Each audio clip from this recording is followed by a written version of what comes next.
What's going on, everybody? Jorge Aquino coming to you live and direct. It's Tormenting Tarmac podcast where the enthusiast never dies.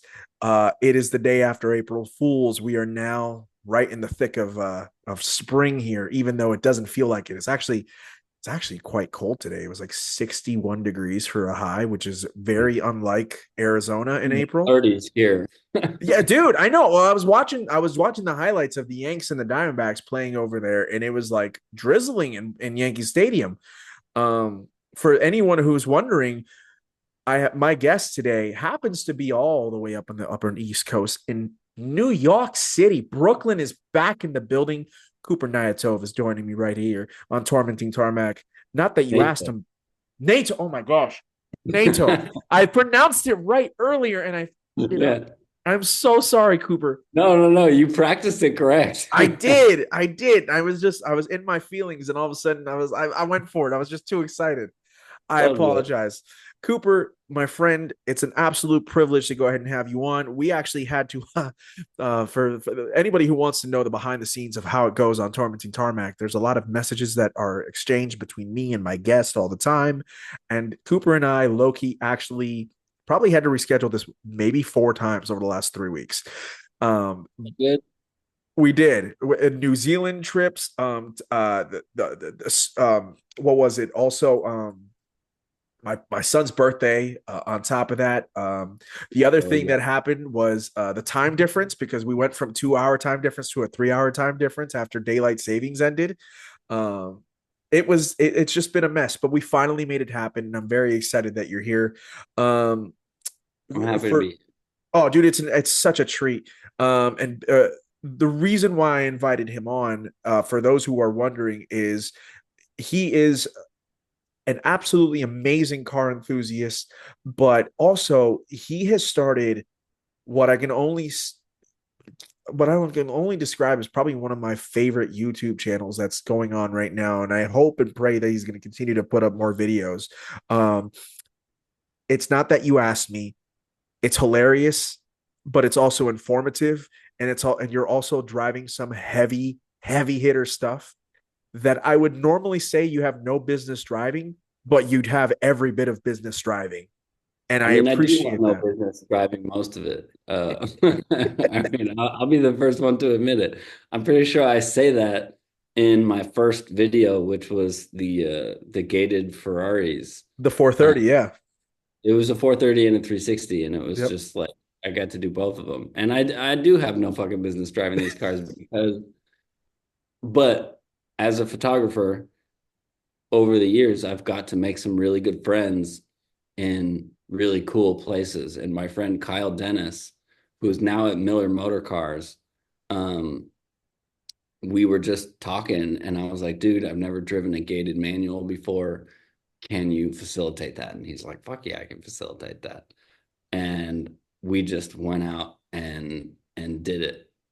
And and then the 959 was because I was on the Valve and Piston 24 Hours of Montauk, and I met this guy, Alex, who was just the coolest guy in the world. And he's like, hey, I have a 959. Do you want to make a video? I was like, uh, when I first met him, he was like, do you want to drive my Ferrari 288 GTO like that day? And I'm like, honestly, I feel like I'm being catfished right now. Like I feel like you're gonna like put me in the car and then tell me I broke the gearbox and then like charge me $2 million. So like no. But then like a long time after I think this was like the second Tour de Montauk, Alex and I did an endurance go-karting race together. It was 6 hours in the pouring rain at Lime Rock. And uh, Alex used to race like actual race cars. And so I feel like I did pretty well in the go-kart. And I think I earned myself some stripes enough that Right. he was willing to let me drive the 959. See, let me ask you a question, and I think we'll probably go ahead and we'll chat about the YouTube channel first. We'll go ahead and spend a good chunk of time on it because It's honestly amazing. What really impressed me was the editing, but obviously you have video and photography as a passion and as a job that you go ahead and do. So it really doesn't actually come as a surprise that the quality of the video looks as good as it does. But Cooper, it looks really good, and I'm telling you that straight up, dude. Like, it's people. I always say this. Yeah, you can have the most upgraded equipment, you can have the best camera, you can have the best GoPro, and blah blah blah blah blah, but there's always something to someone's editing that makes something look better than everybody else's. There's someone that I watch in particular. There's this one dude in the UK. His name is Sam. Seen Through Glasses, his YouTube channel. He's one of my favorite YouTubers, and his editing style and the way that everything is presented on his YouTube channel is sublime, crisp, clean. But he's using the same camera equipment that anybody else might be using, yet his looks different. And look at yours, and I look, and I'm like, I know he's probably got the same equipment as anybody else. Yet Cooper stuff looks amazing and different and great and crisp, and that's It's something to mostly be said. GoPro. I mean, GoPro for like the interior shots. And then to be fair, like I do some of the stuff myself. The stuff of me driving has definitely been an effort from other people. I kind of roped into it that I work with in production, Yeah, or Swaggles has shot the Porsche Speedster one with me. But yeah, no, my full-time job is a cinematographer, photographer, and really the YouTube thing is I've shot so much of other people doing cool shit that I was like, I want to do cool shit. And I just kind of was like, I have so many, like, through photography, like I've been shooting cars forever. Like did the like rally, the gold rush rallies and shit back when I was younger. And I like moved to Saudi Arabia for a while to like work in a shop. And I've just collected this network of really cool, generous car people right. who I've never I don't think I've ever asked very much of, other than like, yo, can I shoot your car? And then, finally I was like, I want to drive some cars.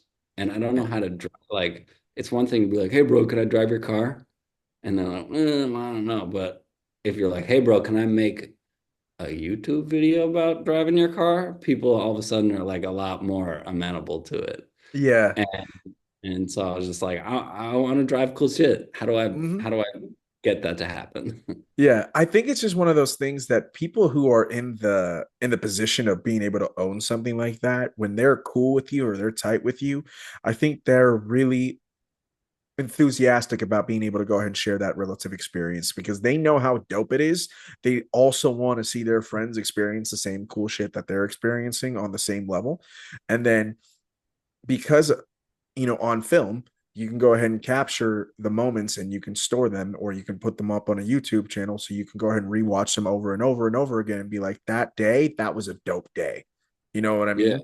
And I think that, I have friends exactly like that in the sense that they want to go ahead and have me experience those cars just like not a 959 per se, but like some other dope cars. And I'm just like, hey, man, this is this is brilliant. I'm all for this and whatnot. I do have to ask you though, because I thought it was a great way to start with the gated 360 and a gated 430. I thought that was a fantastic way to go ahead and start it up because those cars are starting to go up in price, and F430s have been up in pricing in particular with the 6-speed manual for quite a while, but 360s are finally going ahead and start to get the love, and then we're seeing so many people do 6-speed swaps and blah blah blah. yeah. But I have to ask you, when you're starting a YouTube channel or when you're starting a podcast or any project like the stuff that you and I do, you always kind of want to go up, but you want to kind of go up in like in baby steps and whatnot. Your second video, you did the 959. Yeah, it's hard to Where do you go from go there? I up mean, don't get me wrong, you had 959. yeah, because you did Alex, the if you're Camaro, out right? there, we've been talking about Alex's F50 for a long time. Oh man, And so that's ideally where I go from there. which But is true. I see that. But no, I mean, to me, I started with the gated manual because the gated manual exemplifies how I feel about sports cars Yep. and how I feel about the state of sports cars today. Mm. And I have no fucking desire to drive a car with paddle shifters. At And there's a all? couple cars, there's a couple cars out there that save it for me. Like I've driven a 430 Scuderia, I've driven a 458, I've driven what else with paddles? I don't know. I've driven a another modern Ferrari, but ultimately I put them in automatic because it just does it Better? better than me, and I don't get that much out of Mhm. click clacking away, and I don't feel anything about it. Like Right. I learned how to drive on a manual. I learned my dad, like when he taught me how to drive, he taught me rev matching. Like my dad raced Formula Ford back in the day. He Oh did like shit. autocross and he used to bring me to the autocrosses in his car. And like he taught me rev matching at the same time as just learning how to drive stick. And to me, rev matching, downshifting has always been the best part of driving. Just like nailing it and sometimes you fuck it up, sometimes you get it. And but like the feeling when you actually like hit the revs at exactly the right point and it just works, there's no satisfaction that comes out of like it's just I don't enjoy the paddle shifter experience. And I think there's a couple cars out there like uh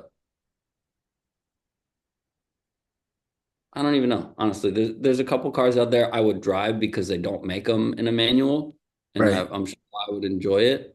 But there's not a car in the world that I would enjoy more than that exact car with a manual. I hear Like that.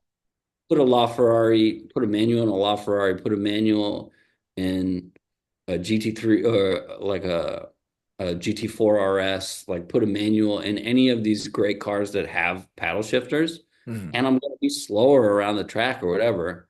But like, what percent of your driving experience is measured in milliseconds? Basically none. None. And You're absolutely right. so to me, it's all about is it fun?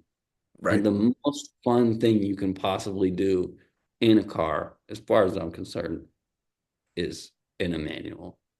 And so for me, my dream car has always been I had a friend back in the day who let me drive his shout out Ben Abrams, um, who let me drive his 360 Challenge Stradale. And I love that car with every bit of me because there's nothing fancy about it. I mean, it's a Ferrari, but it's like, tin can on the inside. But the 100%. fucking paddle shifters, like I swear I could shift faster than those awful paddle shifters. And so, like a manual transmission 360 Challenge Stradale, I think would be as good as a driver's car gets. I think people are doing those swaps right now into 360 CSs, and Yeah, there's a it's guy the I've been right hounding move. to make a video on his. Yeah. And actually, you know what? Forgive me. Isn't there a dude up in like the New York area who manual swapped a 458 Speciale? So there is a company called Modificata, That's the one. and I think they are based in, and I called them out in the Ferrari video. I was like, if you ever want to let me drive your cars, let me know. Um, Calling him but out again. Hey guys, right here.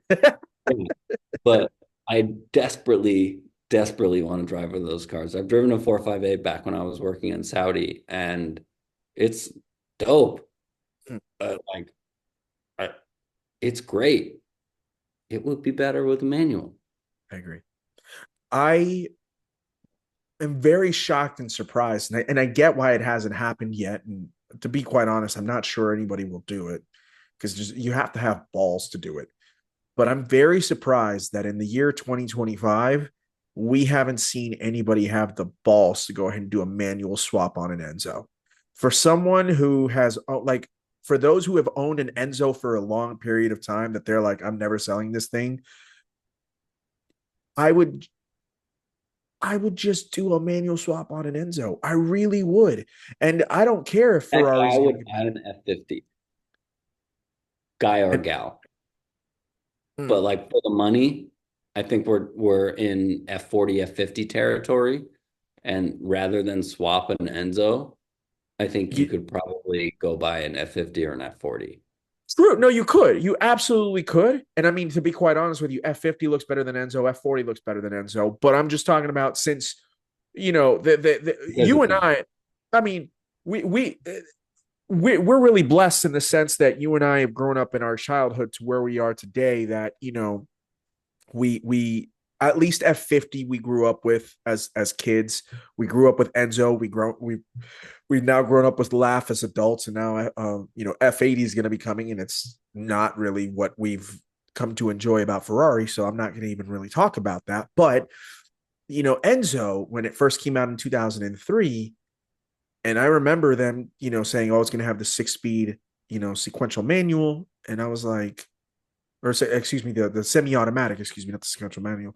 And I was like, yo, man, that's an interest, that's a choice. And I get why they did it. I still get why they did it. I get it. But to me, when I think of F50 and F40 and Enzo, I think of them not as the lap burners, not at I think of peak Ferrari in the sense of the most driving enjoyment that you could possibly get out of it. And The problem with is, and I don't want to shoot myself in the foot for getting to, drive future Ferraris or something, True. but ultimately it's a business It and is. they've never been more profitable in their entire lives because they've never been more accessible in their entire This is true. history. And the paddle shifters make them more accessible. They make them easier to drive. They make them faster. And when everything is being measured off a millisecond of, how fast it goes 0 to 60 and how much it does, blah, blah, blah, Right. like you're going to have, you know, you're going to get the best of the best of the best. And paddle shifters are faster. Yep. It's unequivocal. So it totally makes sense why your $5 million supercar thing is going to be paddle shifters. Yeah. But I to totally me, get it. they should make some of their cars with a manual. It should be an option. Make it an option. Like Sure. you're paying this many millions of dollars. Just be like, hey, if you want for some crazy reason, you could have a manual. But they're too shy as a brand to allow you that level of customization. Right. We live in a weird time because Ferrari is becoming less Ferrari and then other companies are becoming what they were previously. And I'm not talking about in the sense of, oh, you know, they're becoming upright and dicks in terms of other companies and whatnot. I'm just talking about the fact that you desired a Ferrari. I don't think in 2025 that many people are desiring to own a brand new Ferrari. Like I there's think not a people lot of do for things. the wrong reasons now.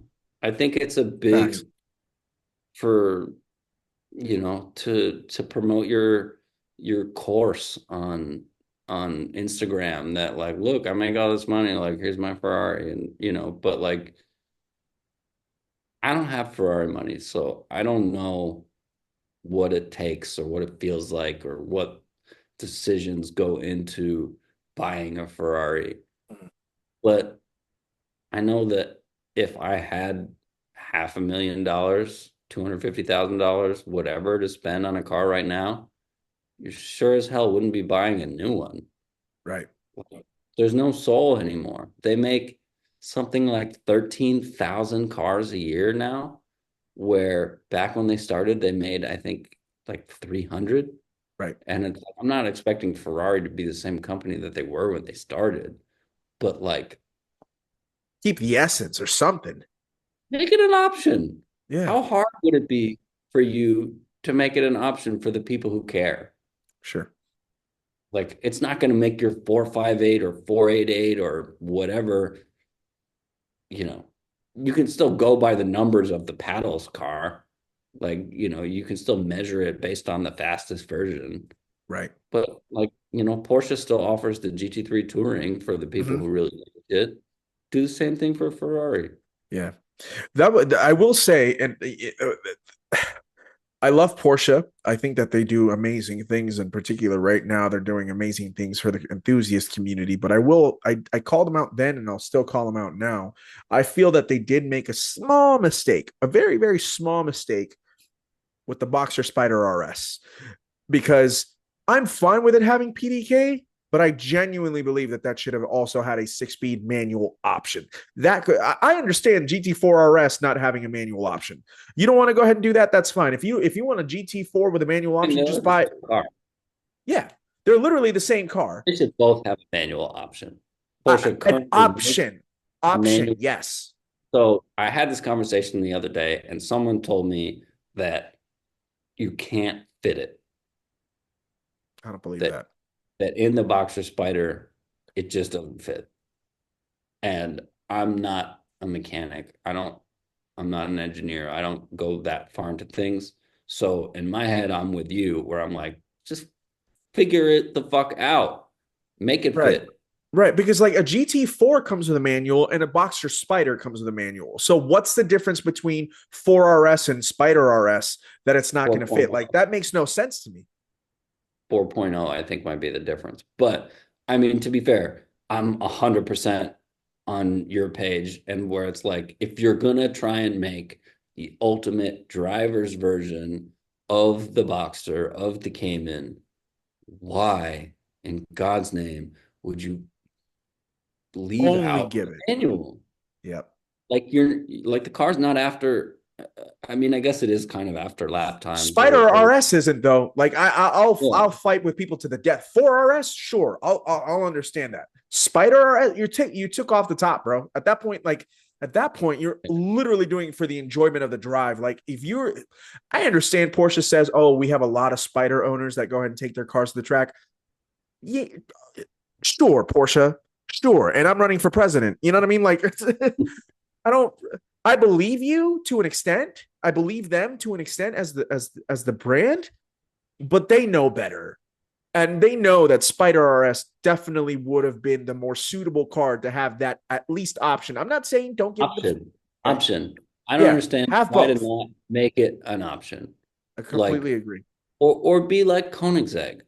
Koenigsegg was someone I brought up in the Ferrari, in the at some point in the Ferrari video. So it was like Koenigsegg has listened and has said, look, here's both. Enjoy Yeah, yourself. and they also make a lot less cars, Cooper. They make Yeah. so many less cars. And I think that's why they can make an eight clutch, super complicated, crazy manual pedal hybrid thing Right. because they don't make 11 million cars and they sell them for millions of dollars. So, granted, but I think if Porsche felt like it, Ferrari felt like it, they could do the exact same thing. Yeah. And I just frankly don't understand why, as a brand, you wouldn't say, "Well, shit, Koenigsegg has at least invented it. Like, Right. why don't we do the same thing?" And it could be paddles, it could be manual. Everyone will shut the fuck up now, and no one has to argue anymore. It's just, it's.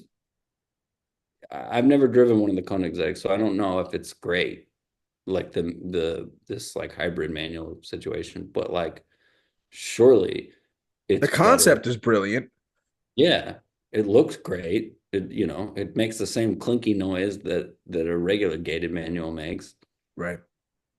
And like driving a car is about the culmination of all of your senses. It's about the sounds, it's about the smells, it's about the feelings, it's about all these little things that add up to whatever the driving experience becomes. And I think that's what Koenigsegg does really well. And to be fair, I don't have like a particular desire to have a Koenigsegg. Uh-huh. I've been in a CX8, C8, the Yeah, one from the like the 2000. right, the one on Top Gear, the one through the tire wall. Yeah, those are sick.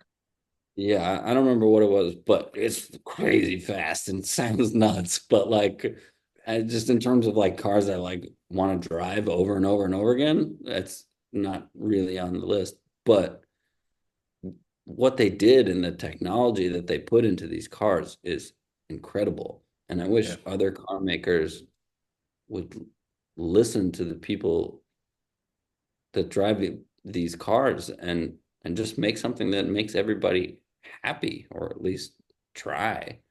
yeah.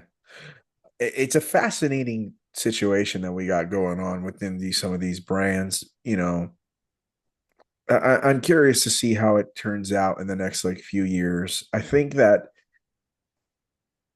Ferrari would be dumb to not look at bringing back a manual option for at least like some specialty cars, and You just have to whatnot. look at the resale value of these cars. Like for a gated 430 is like 350K. Bro, have you seen what gated 599s are going for? Have they finally gone up? Oh, the gated 599s, because they didn't make that many. They're not quite LP640 manual numbers, but they're up there, dude. We're talking like they're above 700 now Are they for a now? gated. Okay. Yep. Because there was a time when 599s were disgustingly cheap Yes. for for a front engine V12 Ferrari with a manual, like like impossibly, and I use the word affordable as like a ridiculous thing because it's not even affordable, but just But like I in mean, terms of what comparatively it is. speaking, it was like 175 grand compared to 700K that I just mentioned. That's a huge difference. Yeah, Yeah. yeah. It's a shame. I would love to have one of those someday. Tell me about it, bro. But I feel the yeah, same way about LP640s, bro. yeah. Uh, Damn you, Ed Bullion. I've been in a 599 GTO before, and that's a car that like I can almost forgive the paddles on just because it's so good. That's a ripper, 100%. Um, you drove the F430 with the 6 speed, and you drove the 360 Spider with the 6 speed. Um, Back in January, one of my good friends here, him and his family, they have a 360 Spider with a 6 speed in their collection, and he took me out in it, and it had been my first time going out in a mid-engine V8 sports car Ferrari, and I've always loved and appreciated the 360, and when he was like, "Hey man, we're taking this one out," I was like, "Cool, I'm with this 100%." And what really surprised me about it, Cooper, and I'm curious to go ahead and hear your specific thoughts. And I am asking you. So this is one of those times that you can say you did ask me instead of not that you asked me. Again, plug in that YouTube channel because it's got a great name. Um, we went for a rip in it. I didn't drive, but from shotgun, I was so impressed by that car, by how light it felt, also by how quickly it revved up. What the biggest thing that shocked me was, and I'm curious to go ahead and get your thoughts on this experience, was how easily you could go row through the gears in a gated manual. Because my biggest thing from what I've seen over the last 25 years is I always felt that, oh, I feel like there'd be some type of weird delay because of like you have to fully slot it through the gears, whereas opposed to like regular gearbox. Yeah, they're all gated, but they all have the cloth on there. But like everything looks like it's just going down and then straight up and then down and straight up as opposed to maneuvering through. But that's not the case in these Ferraris, and I don't think it's really the case in a Gallardo or even a Murcielago or a Diablo or anything like that. And and that made it seem to me like, wow, everything about this car is like it's a quick ripper, a quicker thing that you would expect to do, and you could thoroughly wring its neck out as a sports car. From you having been able to enjoy both the F430 and the 360, what was you got the essence of what pure sports car from Maranello is by driving those two for people who haven't watched your video, how would you be able to go ahead and explain how those cars specifically felt and what it made you think of in the sense of, yeah, these cars really are as good as people claim they are? I mean, that pretty much summed it up. When the start of the video was like, could the gated manual really be this unicorn thing? Like, we put the gated manual on such a pedestal. Could Right. it really be as good as everybody makes it out to be? And the answer is fucking yeah. Yes. Like the answer is fucking yeah. Like, and I was like, I don't know, like as much as I like all of this shit, like going into it, I was like, all right, it's gotta be a manual. And Yeah. it is, but it looks beautiful, right? Like just looking at the gate and the shifter and everything, like it is a beautiful jewel of a thing Yeah. that you just don't get with paddle shifters. So you just start from there, just the way But that it's it also looks. not what you get with other manual transmissions that don't show the exposed linkage. Right, for sure. But like it is this beautiful thing. And so you get that right away, the metal shift knob, all of it. And so just it starts you off from a point of like, this is tight. Yeah. I can do this. We're cooking now, right? And and it makes the little squeaky sound Mhm. as you and like and what I was saying before is like driving is a culmination of lots of little details. Yeah. And it's really great. And it like it does it's not hard. It's not like Right. harder to drive than a normal manual. Like I didn't find myself like That's what searching. I always thought. And then I'm seeing my friend rip through these gears, and I was like, I will absolutely tell him to his face, and I've told him that. Shout out to Kent, my boy. He's a much better driver than I am. But the way that he was going through those gears, it was like the simplicity of it all. I was like, oh my god, this looks like the easiest thing in the world. Yeah, it's definitely not harder than driving. And not to say that I would like rip this car on a racetrack or anything. I was driving around the back roads of Greenwich. Like, Right. I wasn't driving the car was not about pushing it to its limits, but like downshifting, just Chef's kiss. Yeah. like it's it's a really nice thing, and there's like so many reasons to smile Mm-hmm. while you're doing it. And between the two cars, that it was crazy. So the 360 that I drove with the gate was like $150,000. Okay. The 430 with the gated manual was like $350,000. Yeah, that's a big jump, dude. It's a big jump, but the crazy part was that the difference in price between a paddle shifter 430 and a gated 430 was $150,000, or the entire price of a gated manual 360. That's wild. And so there, as a person who doesn't have this money and is not buying these cars, would I be hard pressed to spend an extra $150,000 to go from a 360 to a paddle 430. 5430 to a manual one? Mm, Yeah. And but as a person who's like just getting to enjoy themselves for the day, yeah, manual all day. But the for fact that sure. you could have a paddle shifter 430 and a gated manual 360 Spider for the same price as just one 430 with a gate, like What are we that. doing? Yeah, I mean Yeah. that's wild. But I think that stands to or as an example of how good it is, and the experience that it like a manual of any kind or a gated manual in particular makes whatever you're driving better. Yeah. It's just better. I'm with Like you. I'm sure a GT4 RS Spider any version is sick. I promise you, that that car with a manual, I mean, depending on who you are, I don't know, I'm me. I like things the way that I like them. Yeah, I would like the car a lot more with a manual. for sure. And call me old school, call me whatever you want to call me, but it's just there's so much more to do. It's just like a more fun thing, and it's like sure it would be better in traffic, but who the fuck buys a GT3 or a RS or any of these cars because they're better in traffic? Right. You live in New York City, right? I remember talking with Sarah and with Tom back when they were on last year. Shout out to Swaggles and Tom, of course.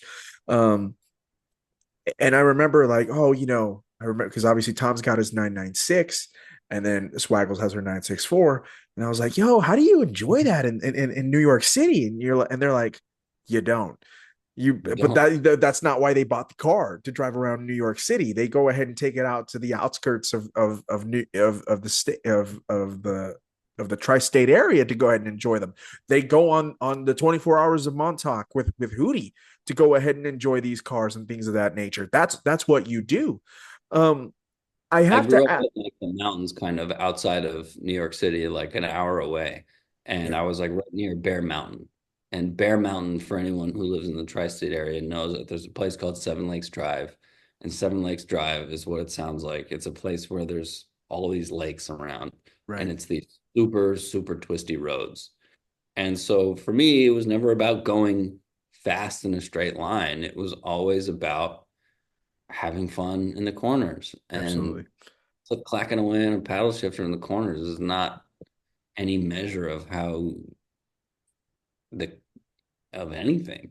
Yeah. And I don't know. I feel like a broken record here, but I'm No, just no, I hear you, but it's a really interesting thing to go ahead and point out. I think that it brings you closer together to the machine more so than the paddles do and whatnot. I mean, I'll still enjoy a great paddle car. I mean, I've driven a 720 um out on the back roads here in like outside of Scottsdale.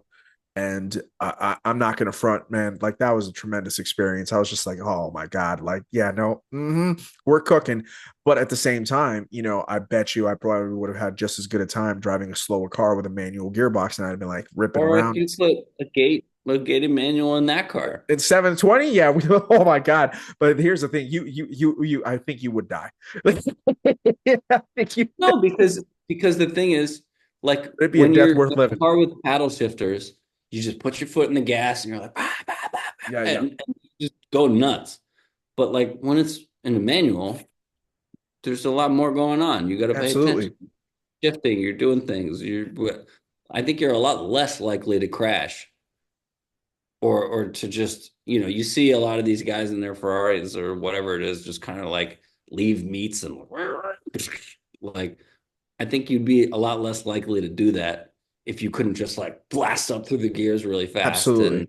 you know, Us as the the enthusiast, I think you're absolutely right. Would be able to go ahead because I think that's what makes us not to go ahead and gatekeep in any way, shape, or form. I'm not trying to do that, but I think the real enthusiast who um, really enjoys the treat of driving takes a very special.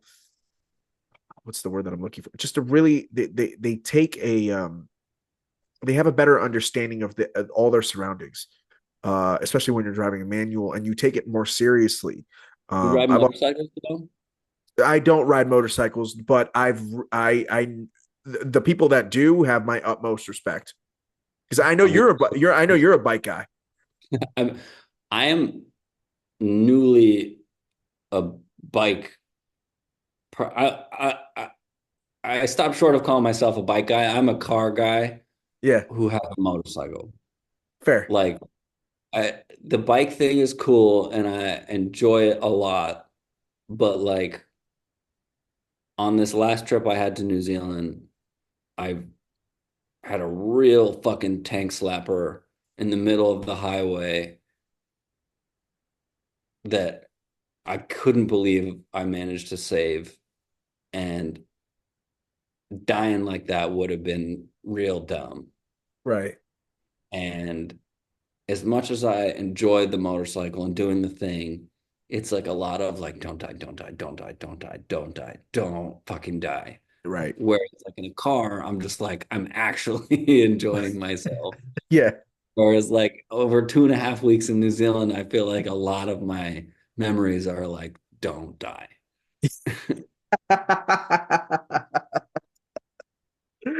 I want to talk to you about New Zealand, but before I get there, I also want there's two things. There's so many things, and we're actually having a really great conversation. But I'll tell you, I'll end on this. Are we done You already? Yeah. no. I'll end this segment on this. Oh, I okay. want to I want to ask you between the 360 and the 430 with those two cars that you drove, knowing the fact that the F430 was probably about 200 G's more than the 360 and whatnot. What did you like when you drove them both and you came out of it? If you had the money and you're thinking to yourself, I'm I would have the buying one car, 360 and some other stuff. the 360 and over the F430. Interesting. The Interesting. 430 was a better car. No Yeah. two ways about it. The 430 was a better car, 100%. The 360 had the kind of like famous sticky switches and quirks that make it what it is. The 430 was faster by a lot. It sounded better. It um, it did everything more. Right. But coming at it from monetary standpoint, I would spend the 200 grand to have a Something else. 360 Spider. And That's such a big difference in money, dude. yeah, That's where it's but I like mean, at that point, maybe fuck 200 grand. You're like, maybe you got so much money that it doesn't matter, and facts, whatever. I facts. like the way the 360 Spider.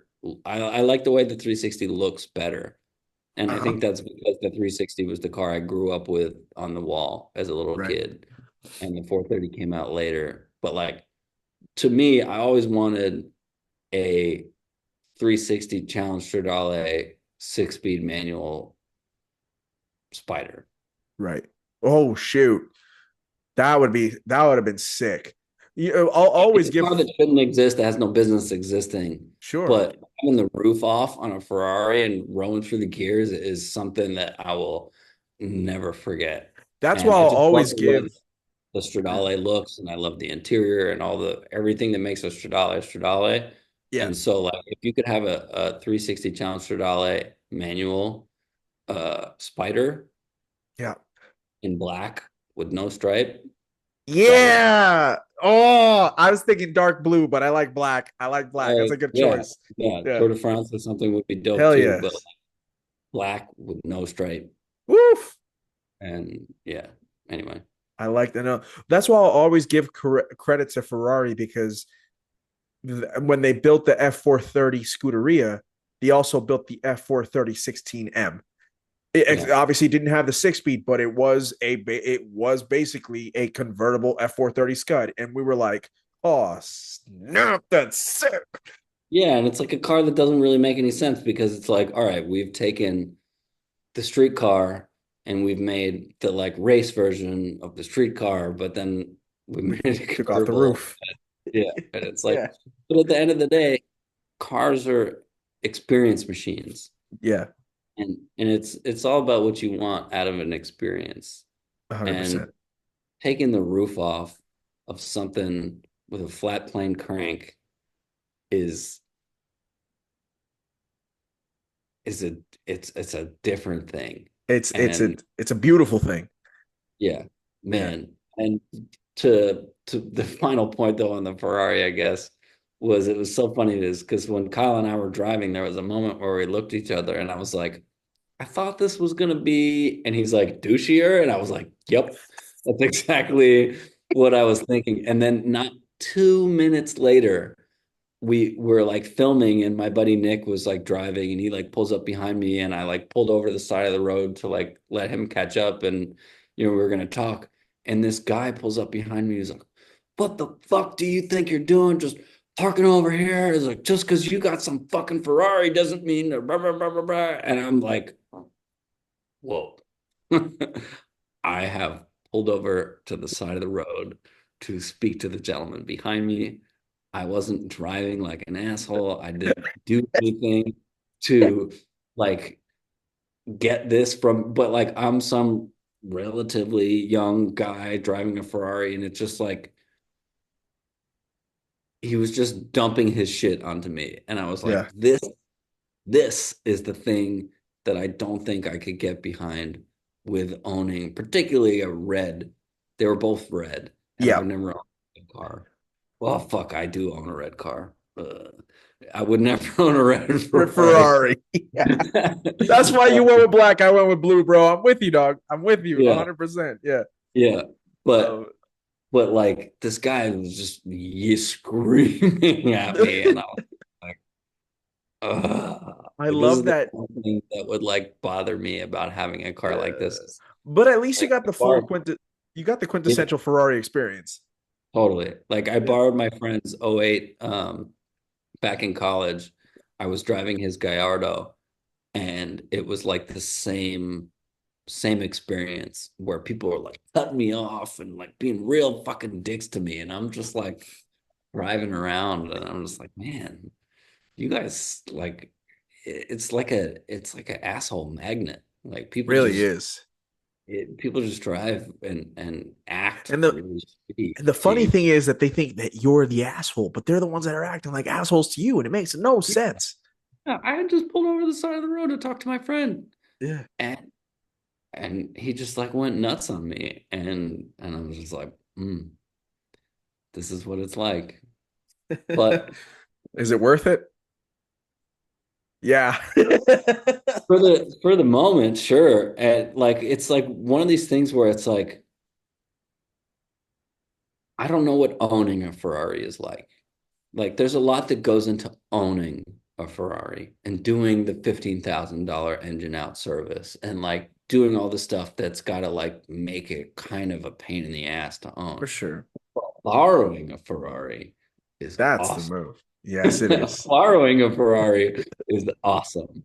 Uh, And it doesn't matter what crazy maintenance or whatever that comes around it. And so like uh, that's one of the things that I'll always have going for me is that maybe I don't own these cars, but I get to give them back to the owner when I'm done yeah, and go home.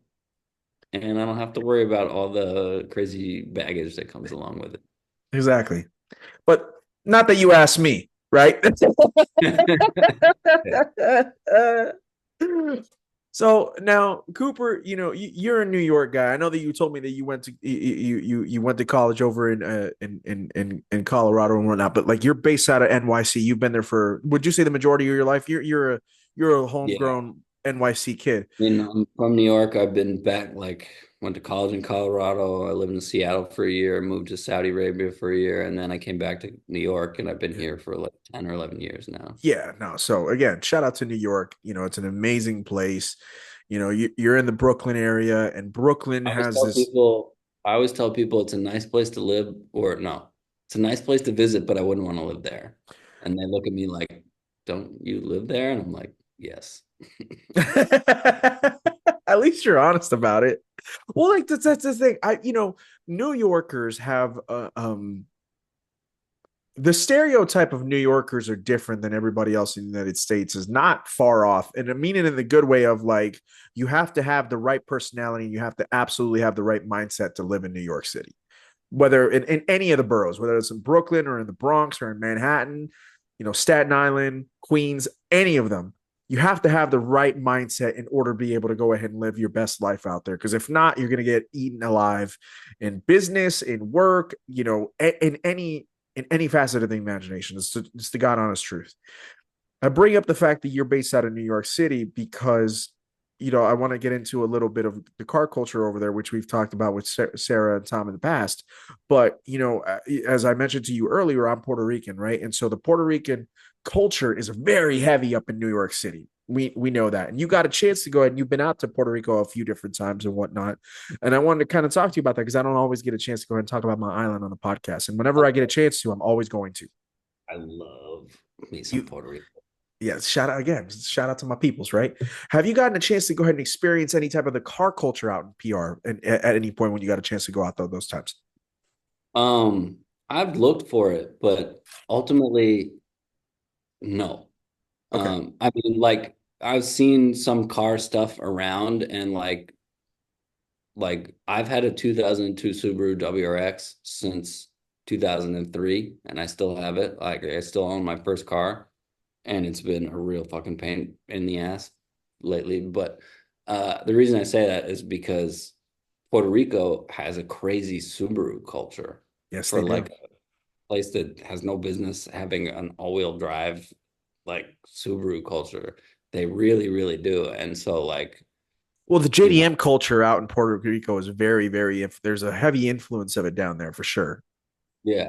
And I mean, like, there's a heavy influence on New York City from Puerto Rico. There's a Yeah, heavy influence on Puerto Rico from New York City. It's like when you go there, if it feels like the tropical extension of New York City, where, it feels very familiar. yeah. And I went first time, like I shot a lot of models and stuff earlier in my career, and first time I went to Puerto Rico, I had went on like a meeting with one of these models, and I was like, yo, what do you want to shoot? And she's like, oh, I can't shoot this weekend, I'm going to Puerto Rico. And I'm like, it was like the middle of February, and she's like, I can't shoot this weekend. I'm going to Puerto Rico. And I'm like, oh, that sounds sick. I wish I was going to Puerto Rico this weekend. She's like, come with us. And I was like,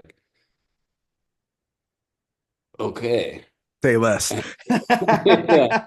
And and we went down to Puerto Rico, and I was just like, what the fuck is this place? Like Acapulco, like mofongo, all this like ridiculously delicious food, and like everyone has the like New York edge still to it, but it's tropical, and so everyone is like in way less of a hurry.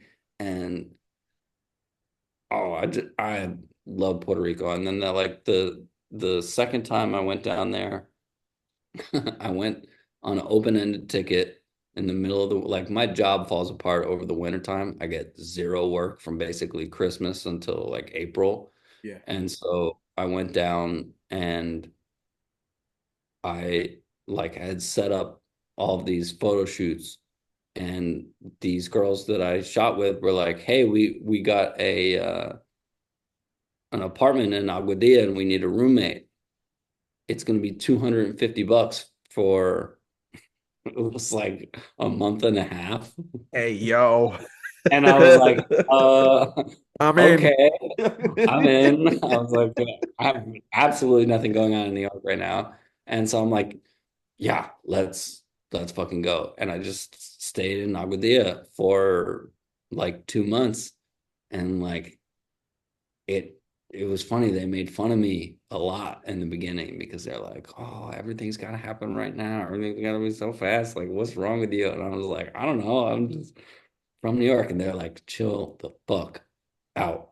And they like taught me a little bit how to like make food for myself because I was used to like seamlessing everything. Right. and and like they like taught me how to slow down a little bit. And like by the time I left, I was like super chill. And I got back to New York, and people were like, "What happened to you?" Like, It's like I spent way too long in Puerto Rico, and I honestly kind of want to go back. island time, bro. And I enjoyed myself so much down there. I That's loved so cool, bro. everyone that I met down there. The food was so good. The weather was so good. The roads are dope. There was no cops anywhere. That's Driving as why. fast. So, for anybody who's wondering, the street racing scene out there is kind of crazy because after like 9, 10 p.m., there it's been a while since I've been out to PR. But back when I was going down there a lot more frequently than I do now, the street lights, they people don't necessarily follow the lights of the street lights. If it's a red light and there's no one around you, people are just gonna go. They're not gonna wait for the green light. And so sometimes you'll go ahead and be on the autopista on the freeway and stuff like that. You're going the opposite way, and then on the other side, there's like a street race going on and stuff. And there's local PD is nowhere to be found. They're just doing their thing. And you're like, yo, this is a full on like for lack of a better term, it's the Fast and the Furious. Like it is like that in certain sectors of the island. It's kind of amazing. You said you're from there, or your family's from there, or Yeah, yeah. yeah. I was born in Arecibo. So Arecibo is like Oh right, yeah, you know yeah, Arecibo, but you know what the yeah. funny thing is, because you brought up Aguadilla. My family's from Añasco, which is like 25 minutes down the road from Aguadilla, right next to Mayagüez. That's where my family's from, actually. Okay. Yeah. So I'm from that west coast portion of the island. I love I've it. I've like circumnavigated that island. It's like very relatively small, and so It I've is. literally done the whole. I think you could do the loop in what, like maybe 5 hours in total, if Probably, that. I mean, San Juan to Aguadilla is like Two and a two half hours, hours. something Yeah. like that, yeah. And then like Cabo Rojo and like all that area down there, like Yeah, you man, love that West Coast side, huh? Yeah, I can yeah. see I it. mean, Have you after a like while, Rincon? I can tell you would enjoy the hell out of Rincon if you haven't Rincon been. was like a little Everybody goes to Rincon because everybody wants to touristy. surf over there. That's why. Yeah, but like Rincon was like a little too much, like Touristy. yeah, touristy is Yeah. what. But like, I liked Aguadilla. I liked Aguadilla is beautiful. Yeah. Hobo Beach, and what is that crash boat over there? Hmm. Yep. And just like it, it was. And the funny thing is, I don't really surf. And so everyone was like, "What the fuck are you doing here?" And I was like, "I'm just living, man. Like, I'm hanging out with the dogs on the beach, like taking pictures. Like, leave me Having an alone." empanadilla. Yeah, like I love El Yunque and Yes. that part of the island too, and Yeah. all of it. Like every part of it has got like a reason to be there. And fuck, what's the mountainy area in the middle? Oh, Utuado Yeah, Utuado. and Yeah, yeah, yeah, Adjuntas. Yeah. So yeah. my mom and my dad, they own their property from when they first got married. Um, I was born in Arecibo because we were living in Utuado, right there in the middle of the mountains and stuff like that. True story. I love it. Jauco and all that area, that central area. It's just for anybody who hasn't been. Let me just go ahead and do a free plug for my island because again, yeah, buddy. Um, it's such a beautiful place, and you're so right because like you have for such a small island, Cooper, and I know you know this, it's got so many different areas that are so different from one another because you've got the West Coast, which is the beaches, all that. You go from Aguada all the way to Cabo Rojo, Hormigueros, all that, right? You go to the south island, the south portion of the island, like Ponce, it's a lot more drier, even though Yeah, you've got the totally. beach still there, but it's a lot more drier area. And then the central portion of the island, you've got the mountains. So you've got a Utuado, you've got a Juntas, you've got Jauco, all that little area there and whatnot. And then you go ahead and move up north again, and you get the beaches again, and of course you get the San Juan and the entire metro area with Bayamon and Carolina and Caguas and all that. But then you go deeper into the island away from the mountains, and you've got this massive, beautiful rainforest, which is world renowned, called El Yunque. It's this beautiful rainforest smack dab in the middle of the island. And then you go far east, and then it's a beach again. And then we've got Vieques and Culebra I've that never are been there, part. You and haven't I'm been, you should, and you absolutely yeah, should.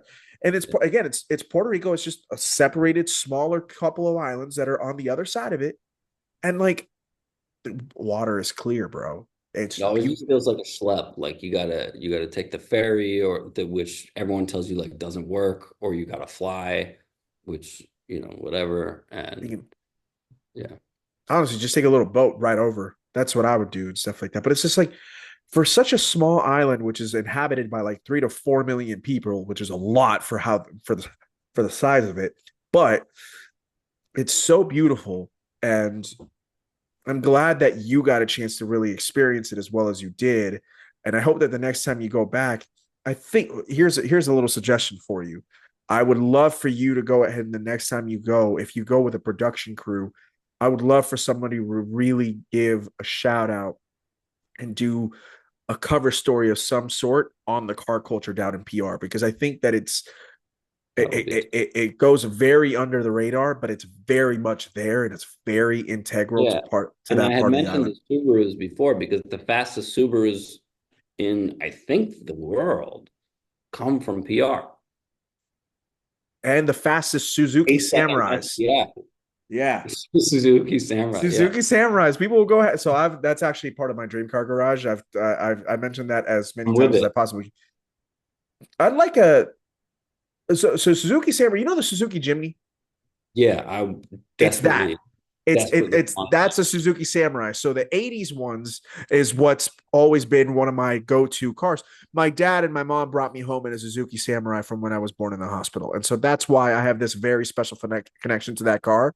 And I want one. But a lot of people will go ahead and do rotary swaps into those things. They'll do like 9 second quarter miles. You don't need a nine. You don't need a I know nine you second. don't. I know you don't. And I think it's crazy. I want one to You just could do have one. like a Busa swap or something, and just have it Yeah. around. It sounds fun. It's crazy, man. I'm telling you, Puerto Ricans, they're nuts. I can say that because I I'm mean, one, right? I love Puerto Rico. Like, there's so many reasons I love Puerto Rico, but there was like when I went to the beach in Arecibo, I think it was, I forget. It's like a curved Yeah. beach where it's like on the inlet or whatever. And I just remember there was one guy floating on a floaty out in the water with a floaty for his cooler of Medallas. diets. Yeah.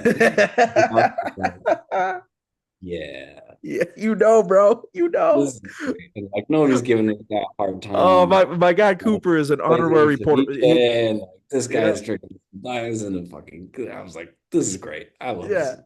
But you know what? If anybody needs to know right now, I don't know if this has already been the case. Honestly, it wouldn't surprise me if it is. But if it isn't, you're an honorary Boricua moving forward from right here, bro. I I got you, bro. I got you. Oh, appreciate that's that. so cool.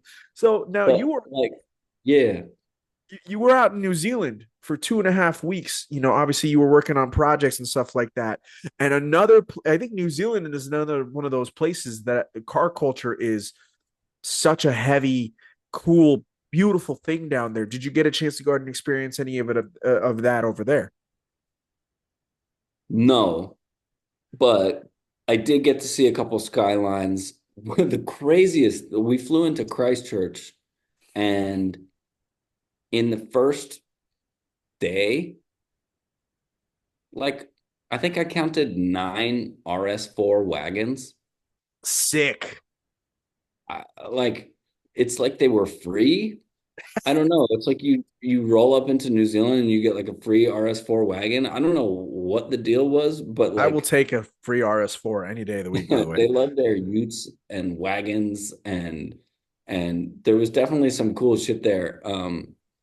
We were riding the hell out of these motorcycles for like 8 hours a day, and so there was not much time to like see or like find the culture You're of right. particularly like the car, but like in that time we saw so many racetracks, Yeah. like signs at least for racetracks. Like the New Zealand people obviously like to go fast. Very much And so. I mean, we see the Kiwis out in Formula One and just all the different motorsports all over the world and stuff like that. And they Kiwis aren't do. doing very well in Formula One right now.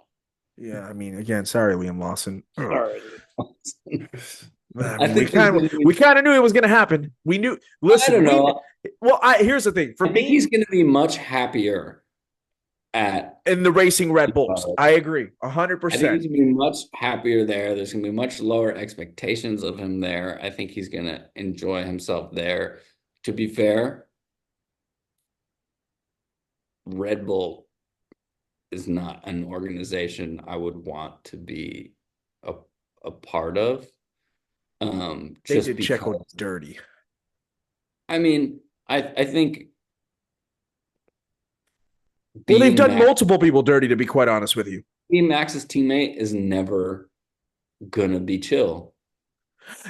And not Yeah, that Formula One is chill, period, but like it's very clear that he likes to drive a knife edge type of car which is and fine. for him. And everyone else has to either get with it or go away. And that's just not like a great place to be for another driver. It's not. And here's what I'll tell you, because obviously we've seen this. This really started happening when Daniel Ricciardo was his teammate at the time. And then obviously, Daniel Ricciardo left. And so they went ahead and called up Pierre Gasly. And then they went ahead and were like, oh, Pierre Gasly's not the guy. So they went ahead and did the swap with Albon. And then Albon Albon's couldn't live. not the guy, Yeah, and and then then they went to Checo was not the Checo. guy, And, and then and Liam is not the yeah. guy. Yeah. I And it's and fucking at hope. least at least with I hope Checo, you. Checo had this like Checo had such a great 2021 that he helped, Max win the title and stuff like that. Don't get me wrong. Max obviously did a lot of it by himself. He was the best driver and he's currently the best driver on the grid. But Checo had a lot to do with Max's Verstappen's victory in 2021. You can't deny that. Supporting And him. Yeah, nobody has supported him bingo. since. He in any way, shape, or form like that since then. You're 100% right. And so I thought Liam Lawson got called up way too soon. Way too soon. Yeah, And then I also don't think that Yuki Tsunoda was going to be, I didn't think, because people were like, oh, it should have been Yuki. And I'm like, I don't think Yuki's even the right decision should have for been. this. It should have been Yuki. Like, I don't know. Did you watch Formula Two? I recognize, yes. And I recognize, I'm That not saying Yuki's dude not good. I, smashed in Formula Two. He had some incredible performances, and he's aggressive. Like, you just need to listen to Yuki on the radio one oh, I, time I do. to know I that do. this has the fire inside him, and that he's willing to drive elbows out in the same way that Max does. And I'm not a Max fan. Don't, I'm not. Right. But I think in terms of pure personality in the car, Yuki is much closer to Max than Alex Albon is a very nice boy. Pierre Gasly, very nice boy. All of these guys, I think Liam Lawson, they wanted, and I think he wanted to be the kind of killer that Max is. You And it thought just, he was, I thought he was. I was like, I actually thought to myself, I was like, he's going to be a problem. He's going to be a problem in the sense like he might be a little bit too arrogant for that second seat. And then all of a sudden he does a P20 and a P20. And I'm like, oh, well, that failed. could he have turned it around? I don't know. I don't Giving know. him two races I is a think joke. Yuki should have been in that seat from the jump.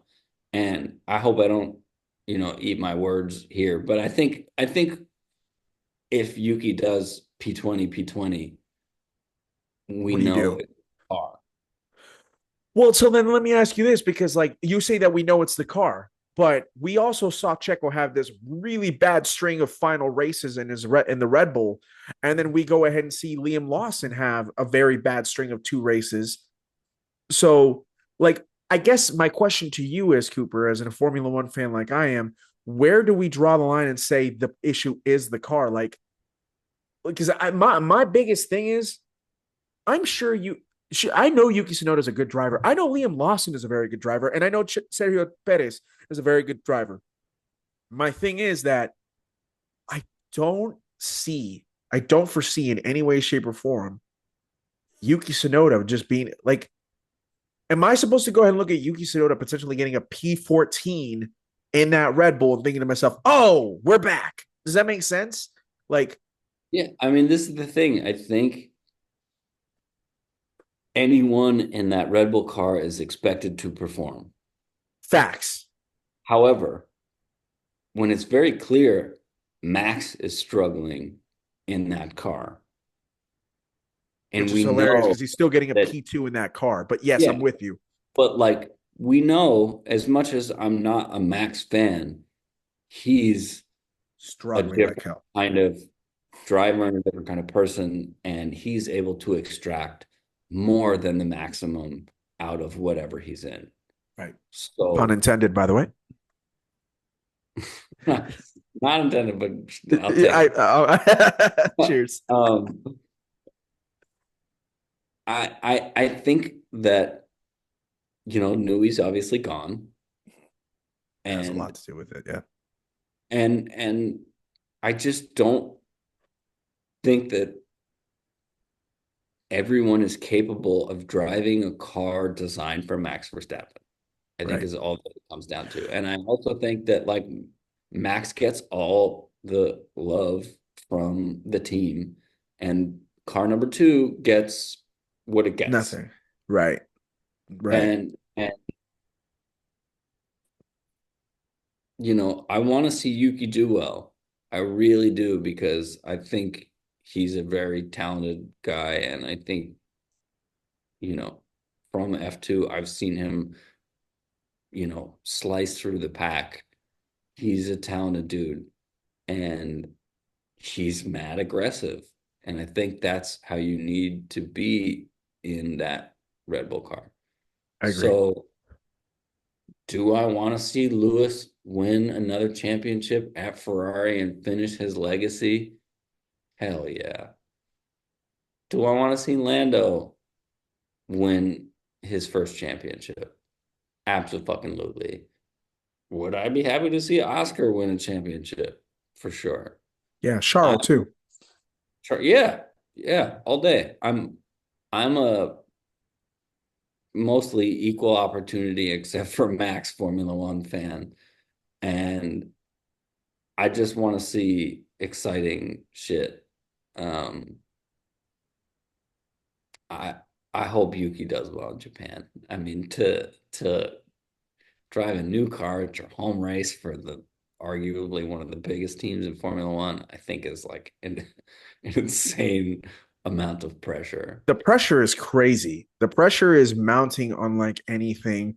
And then it's just one of those God, I hate to view it's like this double-edged sword of like if Yuki does well then shit. Well, sorry, Liam, you actually did suck. But then it's like, well, if Yuki doesn't do well, it's like, great. So we brought up Yuki just so he could get embarrassed because this car sucks. You know what I mean? I And don't it's think the like, car sucks. I just don't think anyone else wants to drive Max's car. I like if you're Red Bull, there's like a video of Alex Albon talking about what it was like to be Max's teammate and the amount of oversteer programmed in to that car, and where he at least was like, that's not fun. I And like completely agree. when you extrapolate what these guys do over 50 laps, and they're putting 5 Gs in the corner, and they're going, you know, this far from the wall and all this stuff. And then you add on to the point that this car is super oversteery or super, whatever. Like I can't imagine doing what they do. And I think Max, for better or for worse, is an AI robot He is. capable of putting it down every single fucking time, no matter what. He Well, makes it's just no mistakes. He just puts the lap times in like a machine. he's a machine. No, he's definitely a machine. My biggest thing is though that, and I've said it before, and I'll say it to anybody who's willing to listen. A Formula One a Formula One team has two cars, and you know, I'm going to use Lewis as an example. Sure, yes, of course they have four because of the junior team and whatnot. But in the Red Bull F1 team, the main team has two cars, just like Ferrari has two cars, Mercedes has two cars, McLaren has two cars, blah blah. My biggest thing is I'm going to use Lewis as an example. Lewis won on the string of winning 6 out of 7 at Mercedes. He had two different teammates. Obviously, he had Nico Rosberg, and then he had Valtteri Bottas. And obviously, Nico won at least one championship. And then the other two times, Nico was basically finishing P2 in the standings.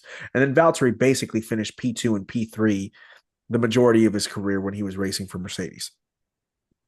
And on top of that, not only was he being in P2 and P3 in the driver's standings, Valtteri Bottas won several races when he was at Mercedes. That Yeah. car was designed, I guess, for Lewis, but clearly it was good enough for Valtteri Bottas to go ahead and extract great performance out of that car to win several races when he could and things of that nature. And to me, I take it as okay, well, Mercedes may have known and was under the impression Lewis Hamilton is our guy. He is the number one driver. He's the one that gets all the resources and stuff like that. But we also need to go ahead and have our second car be just as good. Yeah. And clearly that tells me it's like, okay, they were absolutely taking input from Valtteri Bottas and his driving style and making it work for him too. Why Red Bull isn't doing that for their second driver is really weird because, like, you look at the McLarens, and the McLarens are clearly driver focused enough that both Lando and Piastri are being able to extract almost nearly the same amount of performance out of Oh, them. And then before Lewis got there, we would see Sainz and Charles Leclerc be basically neck and neck on almost every weekend and whatnot. Why the Red Bulls can't seem to figure that out. And it's been like this for now. It's not been 1 year, Cooper. It's not been two. It's been for 7 years. It's been since 2018 when Max I really mean, became the number one guy at Red Bull. Daniel was able to beat Max when he was at Red Yeah. Bull, And to but be Max was fair, still Max was also like 20 at the time. or like younger. Actually, no, I'm lying. He was like 19. I think you're Yeah. right. Excuse me. He was like 18 or 19. We were like, But no, you're 100% right. And that's the thing. It's like, why aren't they able to make the second car adaptable enough for that second driver. for another driver? It And it's makes like we no know sense. Pecco doesn't suck. We know Liam Lawson doesn't suck. We know Yuki Alpha definitely doesn't Albon suck. doesn't suck. We know Pierre Pierre Gasly didn't Gasly suck. doesn't Do you suck. remember? Do you None remember of when these they? guys are shit driver. None of these guys are Lance Stroll. So like they all and to be fair, Lance Stroll I think has outqualified Alonso a couple times. And Yes, Alonso Stroll has gotten points in both of the races this season. Respect to yeah, Alonso, who I love, has crashed out twice. yeah. Yeah, So, but I, I don't know why Red Bull hasn't managed to make a fast second car because it obviously behooves them if they want to win the constructors championship. which Um, makes them more money than the driver does, yeah, but I think ultimately it just comes down to the fact that they want to make the fastest car and they have the and fastest be driver on the able grid. to extract what needs to be extracted out of the Yeah, car.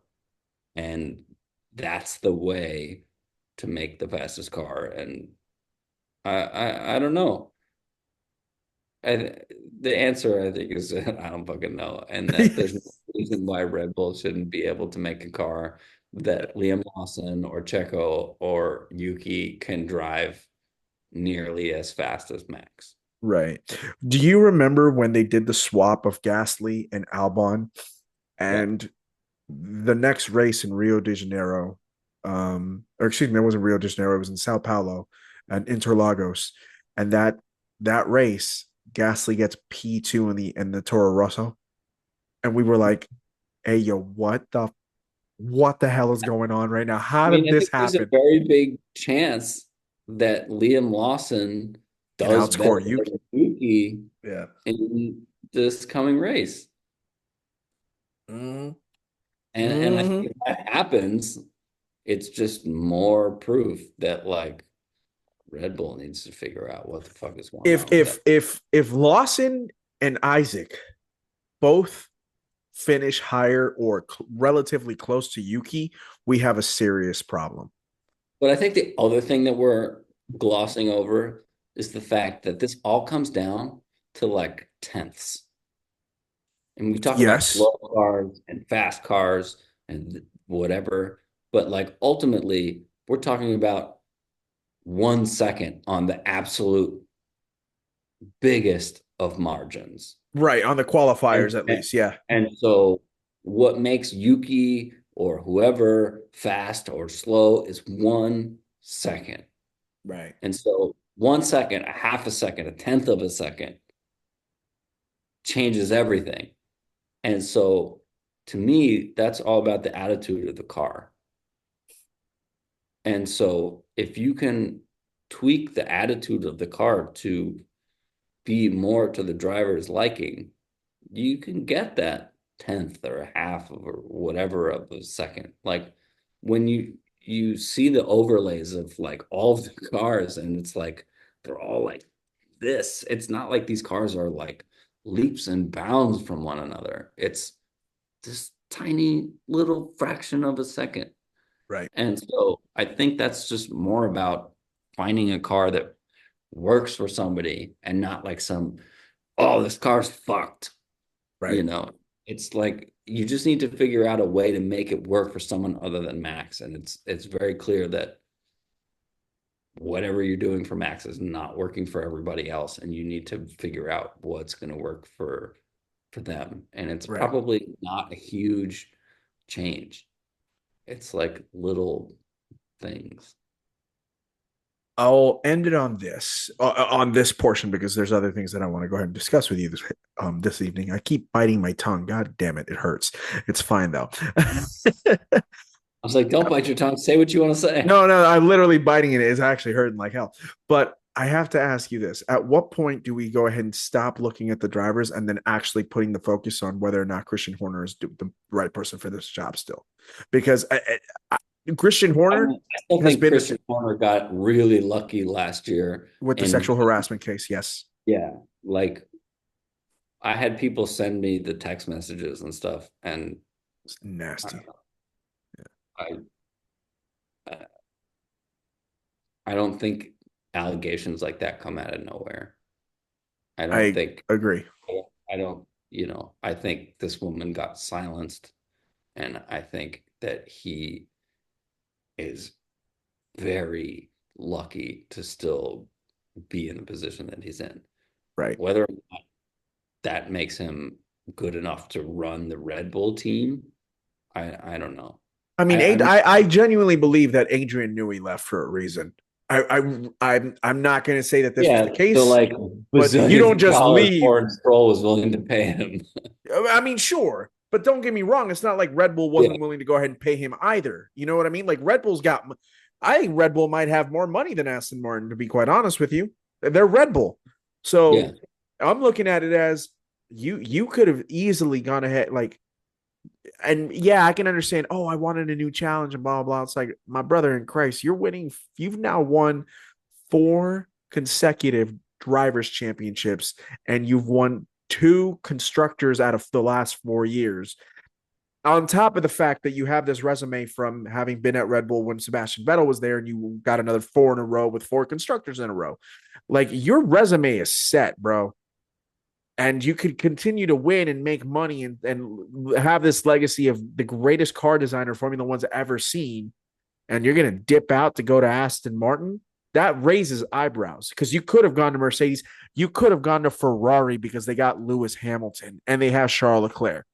Like, and I mean, yeah, you mentioned it. Like, Daddy Stroll wanted to pay the big bucks and he took the money. Yeah. But you also have that thing of like, I'm choosing to leave Max Verstappen. Like, Yeah. if you're willing to leave Max Verstappen, that has to tell you something going above obviously the drivers, in terms of what's going on with either Horner or, listen, I've had this long-standing beef Fuck with Helmut Helmut Marko. Marko. Fuck Fuck Christian him. Horner. Yeah.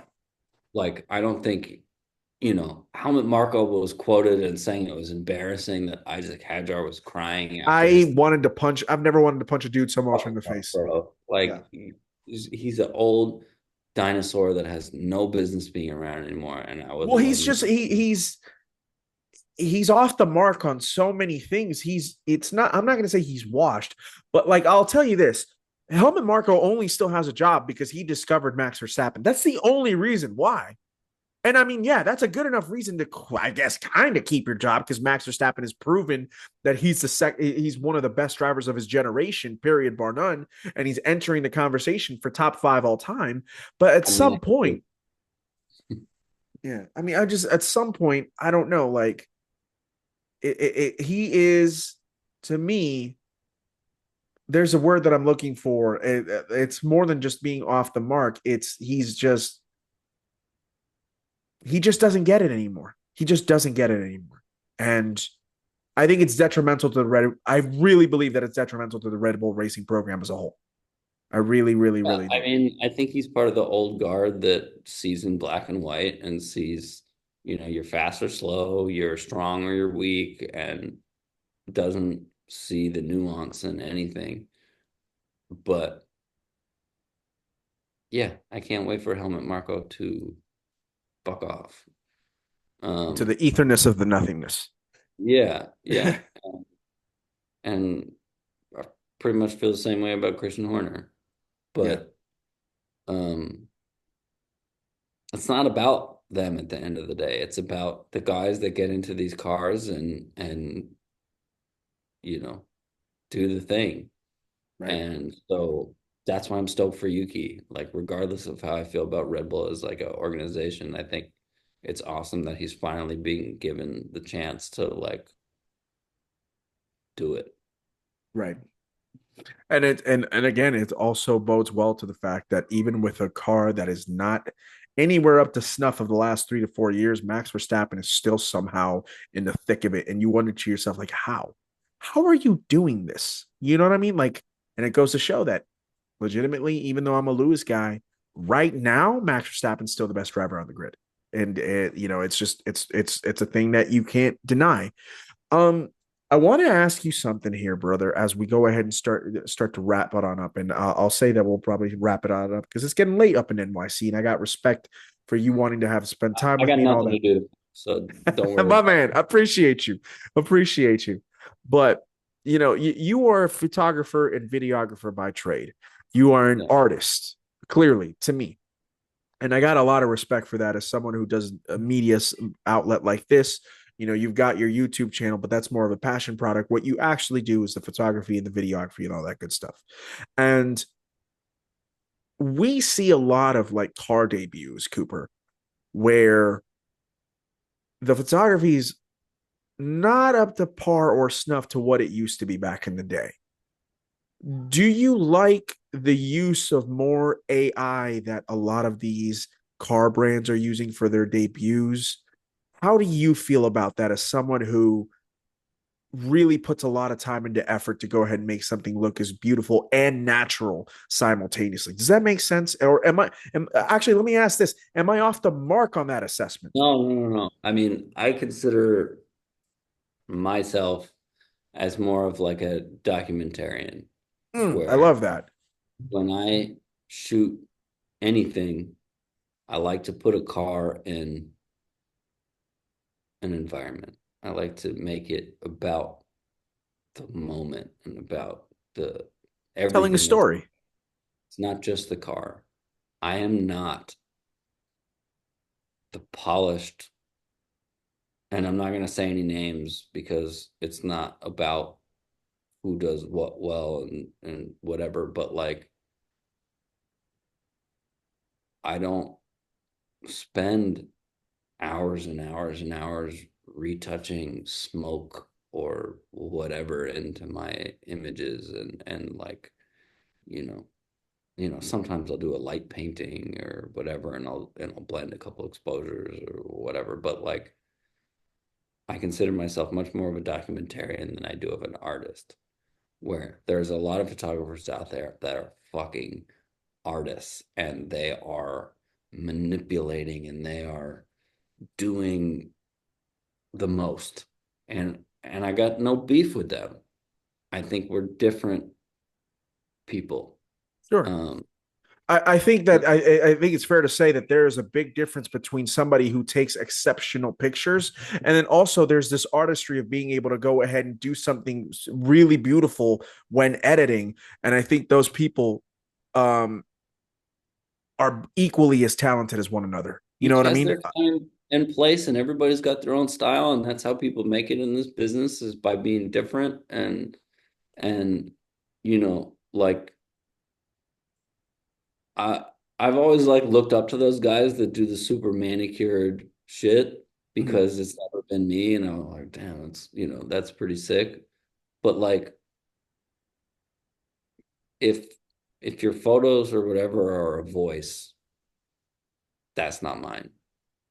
Like, I've always just liked to find a really beautiful place and take a really beautiful car, or or a lot of my work is not car related at all. I'm just like a big car nerd. Like I from when I was a little kid, my dad would bring me to the autocross races, and I would get to like man the radio when, somebody knocked over a cone.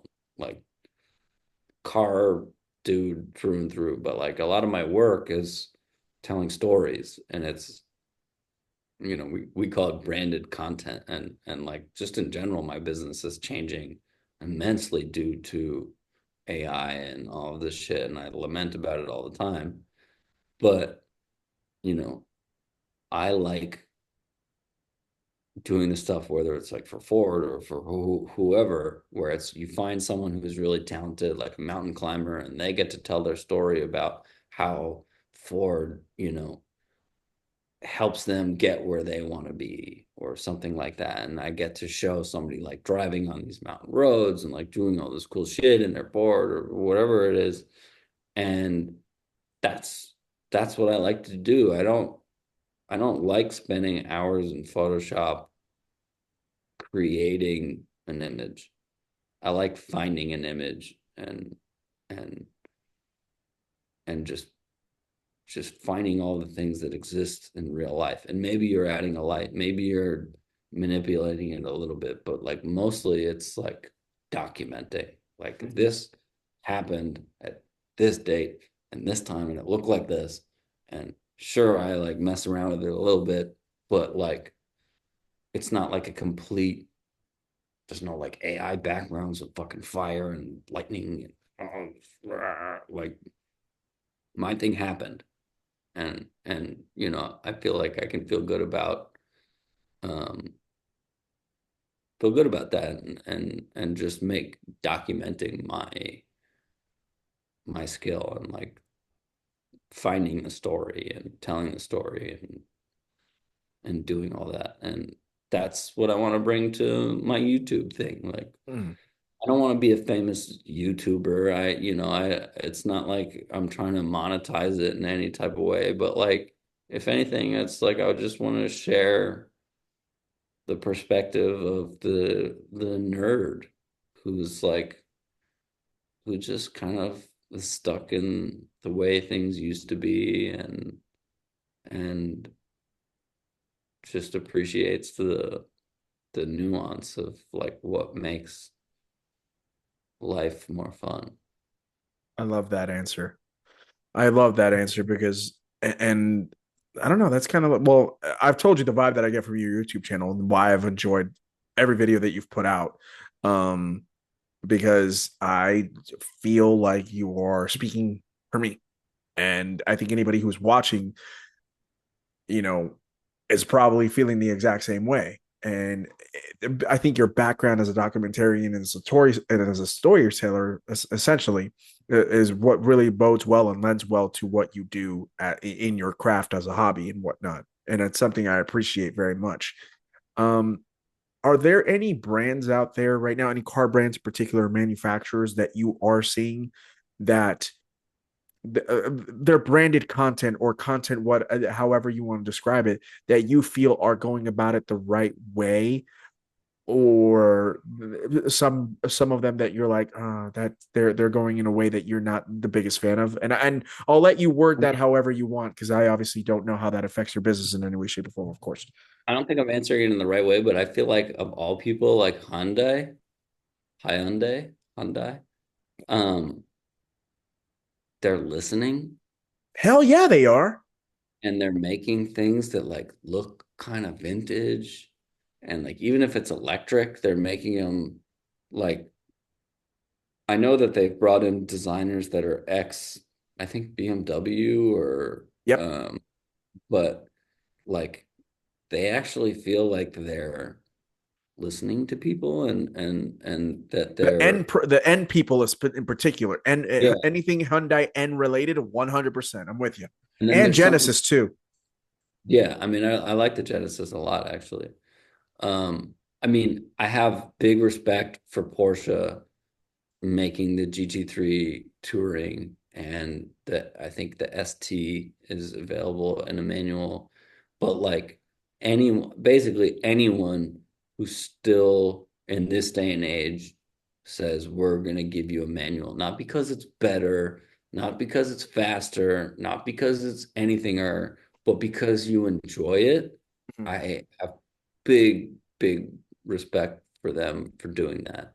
I wish they would do more of it, and I wish other people will follow suit. But like I think every car owner or every car person's dream is to someday design their own car, or to, to leave their mark on car history. And it sounds like there's a new CEO at Nissan who's a real Yes.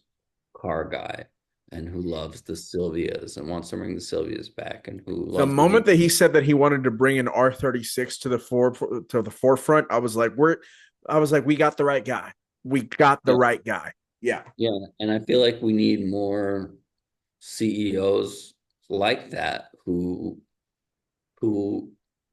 looked at the Sylvias and the Skylines and the, you know, whatever as a little kid, and who know that those people are still out there, and know that like every car is not about saving a tenth of a second on your shift, and it's not about the next fancy gadget, and it's not about whatever. And it's like,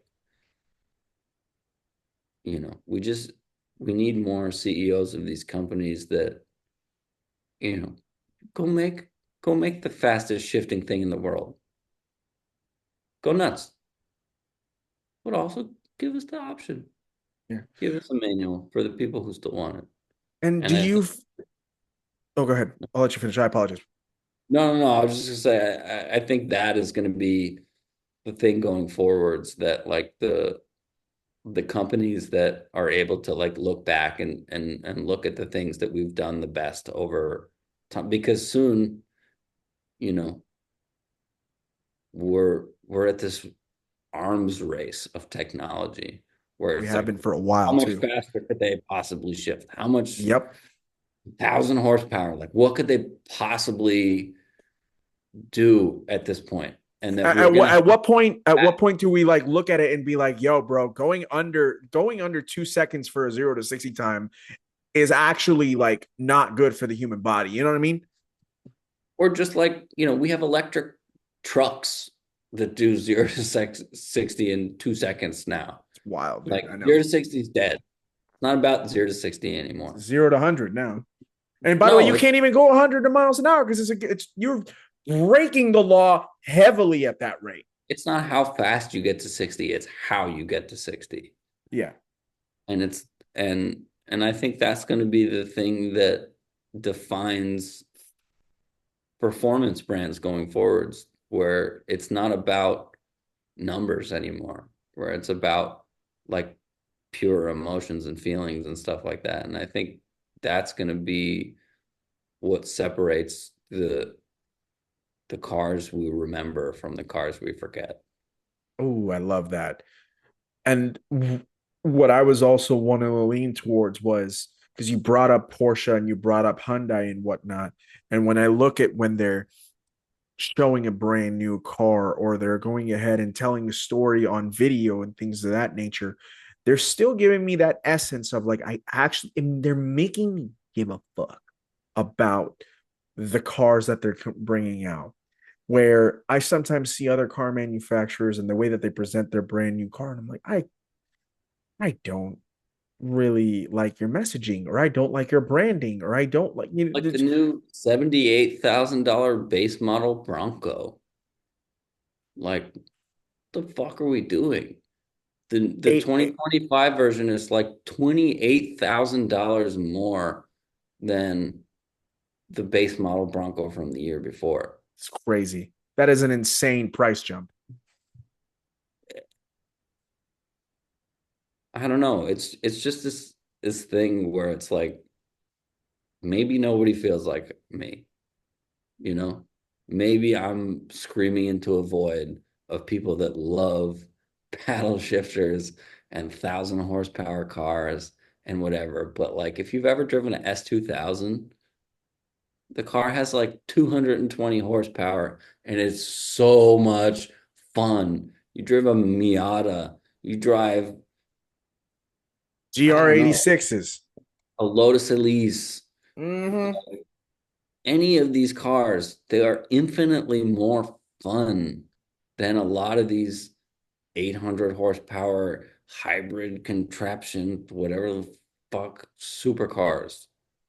Yep. And like, I know that they BMW want to show off. E30s and what do you call it? The Mercedes, the old Mercedes C classes from back in the day. Yeah, like yeah, man. Those Yeah, and those are it.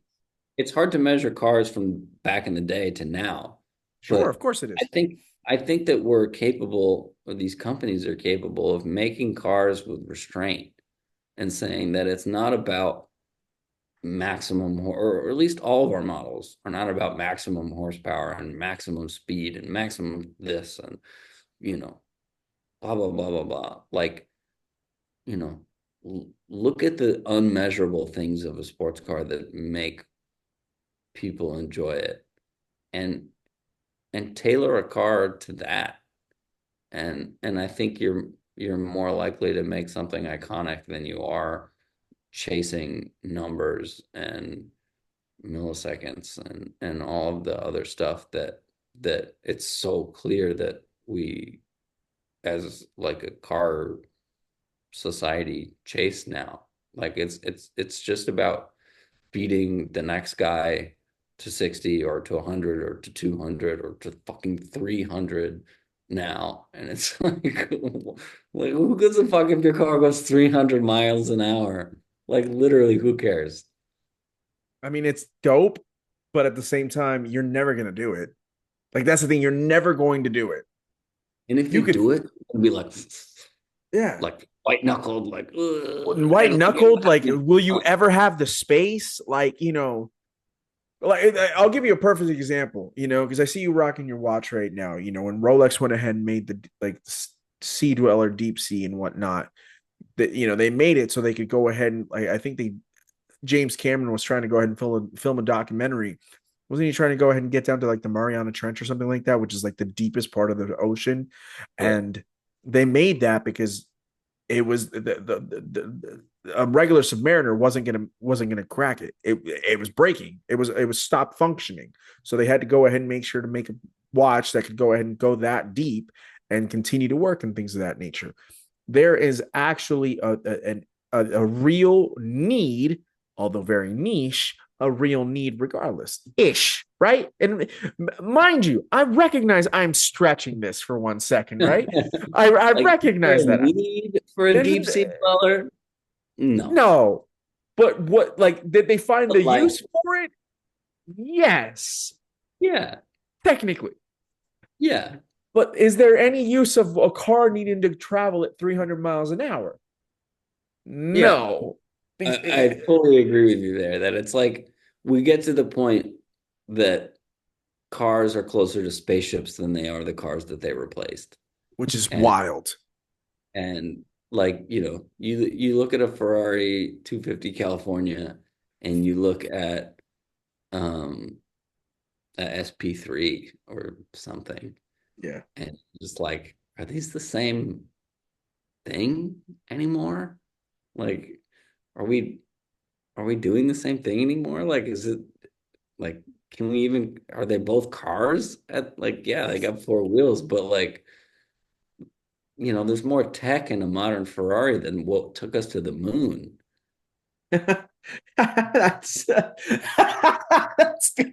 That might be actually true, bro. I don't think you're lying when you say that. I think that's yeah. Yeah, and it's just like, and there's plenty of people that is for, and I'm not talking shit about them, and do your thing. But like, you're a Ferrari. You were built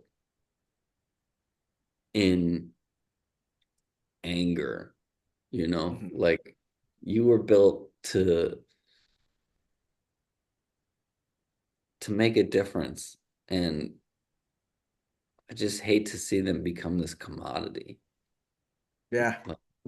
I hate to see them become this thing that is like shown off by YouTubers and by dude, like you just watch the videos of these cars slapping the paddles, and you're Yeah. just like, what the Well, fuck? as much as I'll be the first to admit, like I actually don't like I actually like the Purosangue because I think it looks good. But the moment that we went to, oh, we're making a Purosangue, I was like, ah, we That's lost the the yeah, that's the SUV. And I was like, I think they finally lost the plot. Because even though it looks good and even though it's kind of cool and Cayenne it's saves Porsche. Cayenne saved Porsche. You're absolutely right. Macan continues to save Porsche, and I appreciate it and whatnot. But I asked myself, Porsche needed saving. Did Ferrari need saving in 2024 to the extent that they needed to go that route? No, they They've never didn't. been more profitable in their existence. Exactly. Admit. Urus needed to be made because they weren't cutting it with Aventador and Huracan, and now they've tripled their profit or whatever it is. Like Lamborghini needed to make the Urus. Ferrari never needed to make the Purosangue. They never did. Aston Martin needed to make the DBX. That is for damn sure. They needed to That's make that. very pretty. It's pretty. Of all the SUVs that don't need to exist, I think the DBX is probably the prettiest one. I will agree with that. And Um, honestly, and it was needed, but the Purosangue wasn't. And even though I think it looks super dope, and I would like if anybody wanted to throw me the keys to a Purosangue, I'd happily do it. Like tell me anybody want to go ahead and tell me I record a podcast while driving a Purosangue with multiple people, happily do it. Yo, Cooper, I'm telling you this right now. If I go to New York City later this summer and someone offers me a Purosangue, me, I've you, never seen Tom, one and here. Swaggles are just hopping on and we're just driving up to Connecticut. That's what we're doing. And we're I recording mean, a I feel like podcast I've in one. talked a lot of shit about modern Ferraris, so I don't think Ferrari is going to be amenable to throwing me the keys to I'll their just tell them that you're not in the car. SUV. But um, to me, I'm like, yeah, my first reaction to that car is like, okay, Enzo's rolling in his grave. Ferrari's dead. Like, what the fuck? But if they also were to make a real driver's car, like a real driver's car, like the 296 with a manual or, Mm-hmm. anything like that, go get your money, you know. It's a capitalist society. I get it, whatever. But yeah, does it make me a little sad that like Lotus makes an SUV? Oh my god, dude! Makes Like there's an edge of a table right here, right now. I want to bang myself, bang my head against it. the Yeah, company that makes themselves famous on making little light, beautiful sports cars or whatever. they had Like, to make an electric SUV. and Yeah, and it's like I think that's just a sign of the times that like, yeah, I'm not a CEO of one of these big companies. I don't have to make decisions based on profitability and whatever. Like, I'm just here talking about sports cars and like what's fun to drive. and And how it you makes you know, feel. yeah, and I think I get to live in a little bubble when it comes to that. But I understand why they make these decisions. I don't necessarily agree with them. I don't necessarily think it's good for like Ferrari. Like it's good for Ferrari's bottom line. It's probably good for Lotus's bottom line and Lamborghini's bottom line. But like, is it good for their brand? It's $1 million question, isn't it? Like, Or is it good for the $100 million question on a yeah. million whatever dollar question? Like, does it doesn't it dilute the brand? Doesn't it doesn't it turn them into like a I don't know, like Ferraris were special when I grew up. Like there was a mystique to a Ferrari. There was like this inexplicable aura around Mhm. one. And and I don't think that exists anymore. And I think that's kind of sad. Yeah. I hope that some of these brands can maintain that aura and that mystique. I don't know who has that mystique or aura right now, because I think Instagram has allowed us to go ahead and see all these cars so easily and so accessibly, right? Even though it's not every day that you're going to go ahead and see a Pagani just roll around New York City, and you're not going to see a Bugatti. Like you might see a Chiron or a Veyron just Our roll up in New roads York City. are so atrocious that You're actually not don't. probably going to see it, right? You're absolutely right. But like the thing is that social media has made everything so accessible that the mystique almost rubs off. And it is a very interesting thing. But I want to end it on a positive note for you, Cooper. And there's a question that I love asking all of my guests and whatnot. And I'm not going to go ahead and shy away from asking you, my friend. And I think you've kind of given us glimpses of it as we've gotten to know you on tonight's episode and whatnot. But I am curious to know, what does car culture mean to you, my friend? Car culture has always been about the people. And like when I got my Subaru back in the day, it gave me the entry to a community. It gave me the pass to a community of people of all different ages and shapes and sizes and backgrounds and all this stuff with this um, shared bond of affinity for a certain car. And I think that's one of the crazy things about the car culture in New York is that like you you do not need a car here. Like 0%, you know. It's hard to enjoy a car here. The roads are awful. The traffic is awful. Like, is honestly the worst place to own a car I've ever lived in my life. That being said, the people that do own a car own it because they're fucking obsessed and because they desperately, desperately love that thing. Right. And it shows really strongly in the New York cult culture because a parking spot, like a bullshit parking spot, is like $350 a month here.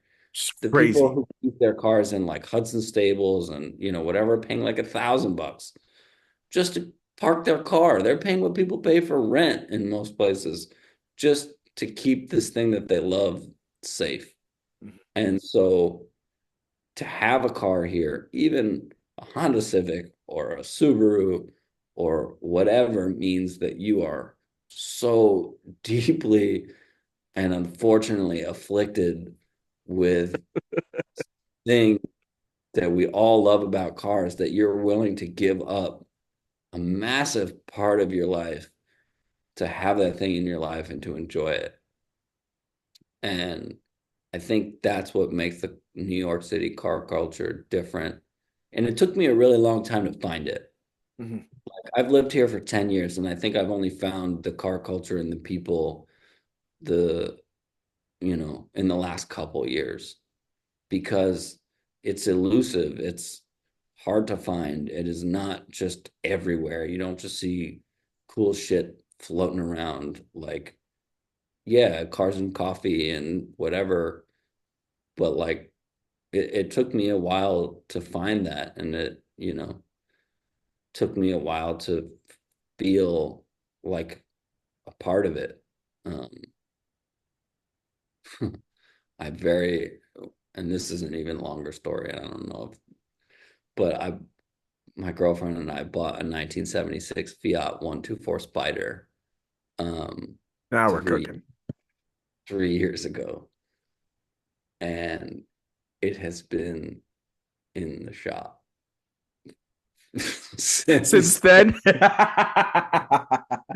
And like, while I still love my Subaru,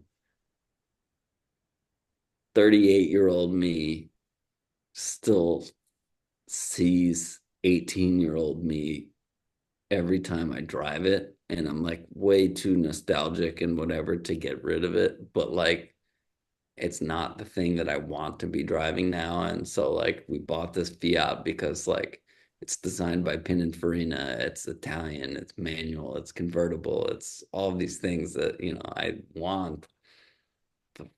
fuck me, has it been a ride? my And my brother-in-law, I think, has one that him and my father-in-law bought like 6 or 7 years ago. And no shit when I tell you, you know how much they've done to that car? Zip, zip. And I keep telling him, like, hey, yo, Sebastian, why don't you go ahead and let me buy that from you? He's like, Jorge, it's not that I don't want to sell it to you. It's just that I can't sell it to you because I don't want you to go ahead and suffer through the BS that I'm suffering right now. And I love you too much. And I was like, that's the sweetest thing you've ever said to me in our 14 or 15 years of friendship that I've had with you since I've been together with your sister. You know what I mean? Like, I mean, to be fair, we are doing shit to it. Like yeah. it started as a 1.8 liter carbureted um 1976 car, and now we've taken the 2 liter block with the better flowing 1.8 liter head and done, I think, 10.5 to 1 compression pistons, and then taken fuel injection from the 80s car. But really, it's mostly BMW fuel injection and like fuel injectors and stuff like that. So it's like super ultimately Frankenstein. It's got Honda Civic disc brakes. Like every part of it looks vintage and 70s and whatever, but it's like very much like a project, but just fraught with problems. It's Literally, gonna I be bought the car and the guy told me, like, haha, go fuck yourself. I got your money now, fucker. And the guy who's working on it is like, yeah, the floor is caulked in with caulking and not welded. oh And my so god. like lots of like rust has to be fixed and all of this shit. And this car basically has no business being on the road. And it is because for sheer force of will from the guy who's working on it, Chad. He's like an absolute fucking angel. And part of working on this car is I flew down to photograph his wedding for him. And like that's part of the trade of like fixing this car up for me.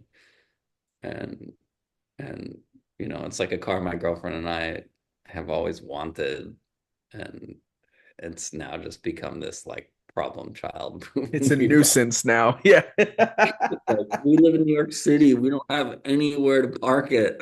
We haven't made any plans to like actually have a 70s Fiat in New York City. But we're like, fuck it, I want one.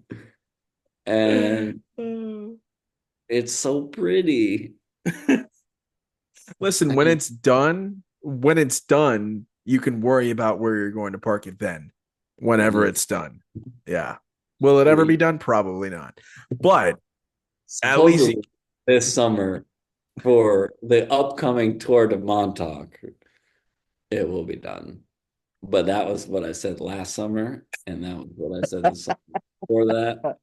So I don't really know. will you be doing a video for not that you asked me on this car once it's done? Do you plan on doing Oh so? yeah, I Okay. tried. I tried starting it when I was bringing it. My girlfriend and I flew down to Virginia to bring it home, and Chad, the guy who was fixing it, like gave us a ride, and he's like, "All right, it's ready to take home," and I'm like, "Sick, let me give it a ride." And it wouldn't turn on. Like the Oh second gosh. it wouldn't turn on, and then we couldn't get it to turn on again. And he's like, guys, I think you're just gonna have to buy a flight home. Like, I don't think this is gonna get fixed in the next couple days. And I'm just like, okay, fuck. So, yeah, I will definitely make a video on this car. Awesome. Um, I'm looking forward to that. Is hope, that now that I know the deep rooted story behind it all, it's like, oh, oh, you don't we're even know yeah, half of it. yeah. I could spend another hour telling the story of what it took to go down and pick up this car and the clutch cable breaking and the transmission going and locking my keys in the trunk and getting saved by Chad And Well, I'll tell you what. This is what we're gonna do because I would love to have you back on. I think that would be incredible. I think that the next time we go ahead and do an episode, it will hopefully be the 124 is done, and we get a chance to go ahead and go throughout the entire history and the entire story to go ahead and get this thing back to being roadworthy. If that's cool with you. I would listen. I hope, I hope I'm still alive when the fiat is done, because at the rate that we're going right now, I I'm not sure, but I This would. way, we're just lighting money on fire. Yeah. Yeah. Yeah. I mean, at this rate, I kind of wish I like S2000 swapped it and just Sure. like, but you know, um, You're too deep in the trenches now, basically. yeah, I just like desperately want this. My girlfriend's name is Cicely, so I obviously have Shout out to you, Cicely. Hi. temperamental Italian things. I love that. Oh my gosh. Well, my brother, I just can't thank you enough for taking the time with me tonight to go ahead and spend a couple of hours and doing a show. Um, I hope that I was able to go ahead and ease your mind on doing a podcast. For I had a lot of fun. This is great. I could go forever. Like, this may that makes me genuinely happy, bro, and I appreciate you. Um, I'll ask you this: when can we expect a couple new videos coming out for the YouTube channel? Because it's been a couple months, still a little shit. I dormant. was What are we supposed to be expecting? doing one last week, Okay, and then I had to leave. But um, soon soon. there's a car that I very much have been wanting to dispel some rumors on, and uh, put a flag in the sand for a car that I think deserves a lot more love than it gets. Hell yeah, man! Hell yeah! I'm looking forward to that. Can we know what the car is or not yet? Do you want to go ahead and keep it? No, um, it's a 996 GT3. Been on the 996 train for forever and a day, and I'm glad to have. Welcome aboard, my friend. Welcome Yeah, aboard. no, Fried egg lights and all. and I think, yeah, exactly. And that's Yeah. my thing. Where it's like, I haven't driven this car yet, so I only think that I like this car, Mhm. but um, I have a lot of friends with 996s, and to say that like a Porsche at like, I feel like it's a very privileged position to come from, that like any kind of Porsche is unloved or whatever. But it's true. It's true. The But like 996s get very little love. 996s get a lot of hate, very little love, and I think um I want to tell the story of the 996, and what once might have been a black sheep, based on all the things that we've talked about today, is now a genuine collector's car, and something that needs to be appreciated. And fuck, fried egg headlights, like, they're beautiful. It's a very complete vehicle, and I'm glad that you're going to go ahead and have the opportunity to go ahead and tell us as the viewer why we should continue to appreciate it and everything. So I'm very much looking forward to it, and I And wish you hopefully no. that, Alex, please, like, I'm chomping at the bit here, brother. I want to drive that car so bad, and I understand why you might worry about putting a $5 million vehicle in a degenerate like myself's hands. But But you say that, but this same degenerate that we're talking about which is obviously you, has driven a $1.3 million 959. So really, it's not like you don't have any experience here. I'm just saying. I'm going to bat for my boy. Is all I'm saying. yeah, no, but like, I do think that's the position that I come at these cars from, where it's like, I own a Subaru. I Right. am not rich. I am not in the position to buy anything like this.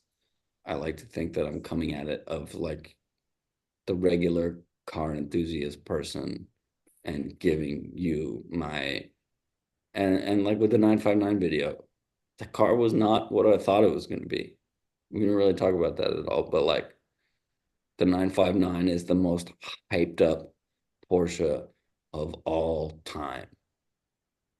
And it felt very much like a 911. Yeah. It was And very mundane.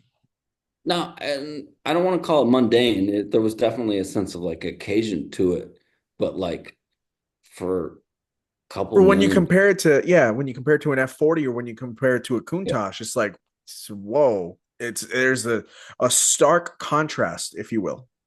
But in a way, like it's a car you could drive around every day, Mhm. and and you wouldn't make any waves. Mm. Like no one yelled at me in the 959. Like they did in the 316 and 430. Yeah. Yeah. No, nobody was a dick to me in the 959. Like only the nerdiest of the nerds on the road are going to be like, holy shit. Shit. And Yeah. they're not going to be a dick to you. They're going to be like, what's going on here? Like, Right. how is this? And so I think the car has that going for it. But that was also the kind of the weird part to it, where it was like, I was expecting to feel in the presence of gods, Hmm. and it kind of felt like a 911. And I feel like a lot of car content out there would make it up and would tell you the story that you expect to hear. Like, oh fuck, it's 959. I'm losing my shit. Like, blah, blah, blah, and I just kind of want to tell you how it is. No, and I loved it, and I appreciate your honesty in these videos. And again, if you're for those who are curious, please go check it out. It's YouTube. It's like not that you asked me. Um, you'll see the video of the 360 and the 430, the 959, the 356, which I thought was super dope. The Speedster video is my favorite with Lake. That Yeah, of all my videos, that was my favorite one. that was sick. That was good. That was I think the your most complete video, but then additionally like just the story being told in that video, I was just like, yeah, this is if this is the direction that this channel is going to go in, we're cooking, and it's very clear that that's the direction you want to take it in, and I'm glad Hope that so. that is the case. Yeah, man. And then Definitely good. and it's the Camara was the last one that you uploaded, right? Yeah, I mean that was Yeah. the video I had the least amount of time to make. Um, that was the video I struggled the most with, but that thing was fucking sick. It's bananas. Like that was like one of those things where it's like this doesn't need to exist at all, and I'm so glad that it does. That those people who make that car get it, and they're making something that's purely for the sake of driving and See, not that's they have the mystique. They're the ones that are getting these boutique manufacturers are the ones that are going ahead and taking the mystique now from all the big Eagle, legendary Rungy, Chimera, like these type of people who make these, like you said, the boutique Singer, cars. Gunther, everybody. Yeah, yeah. The resto mod companies, which is cool, but then at the same time, they're uh, this the Camaro is going to be that's probably like a $500,000 car at least, at the I think very it's least. I think it's like 900,000. Yeah, which is crazy money, and Yeah, I mean, but I get it because of the man hours that go into it, the engineering that goes into it. Like we understand it, we do, and I'm not here to complain. It's like I ain't got that kind of money, so all I'm doing on the side is I'm just like, cool, man, thumbs up, and it's all Gucci and all that good stuff. But Cooper, where can people go ahead and follow you on social media, my friend? I am Mr. Juicebox on Instagram, MR Juicebox. My website is naitovephoto.com, Naitove photo.com.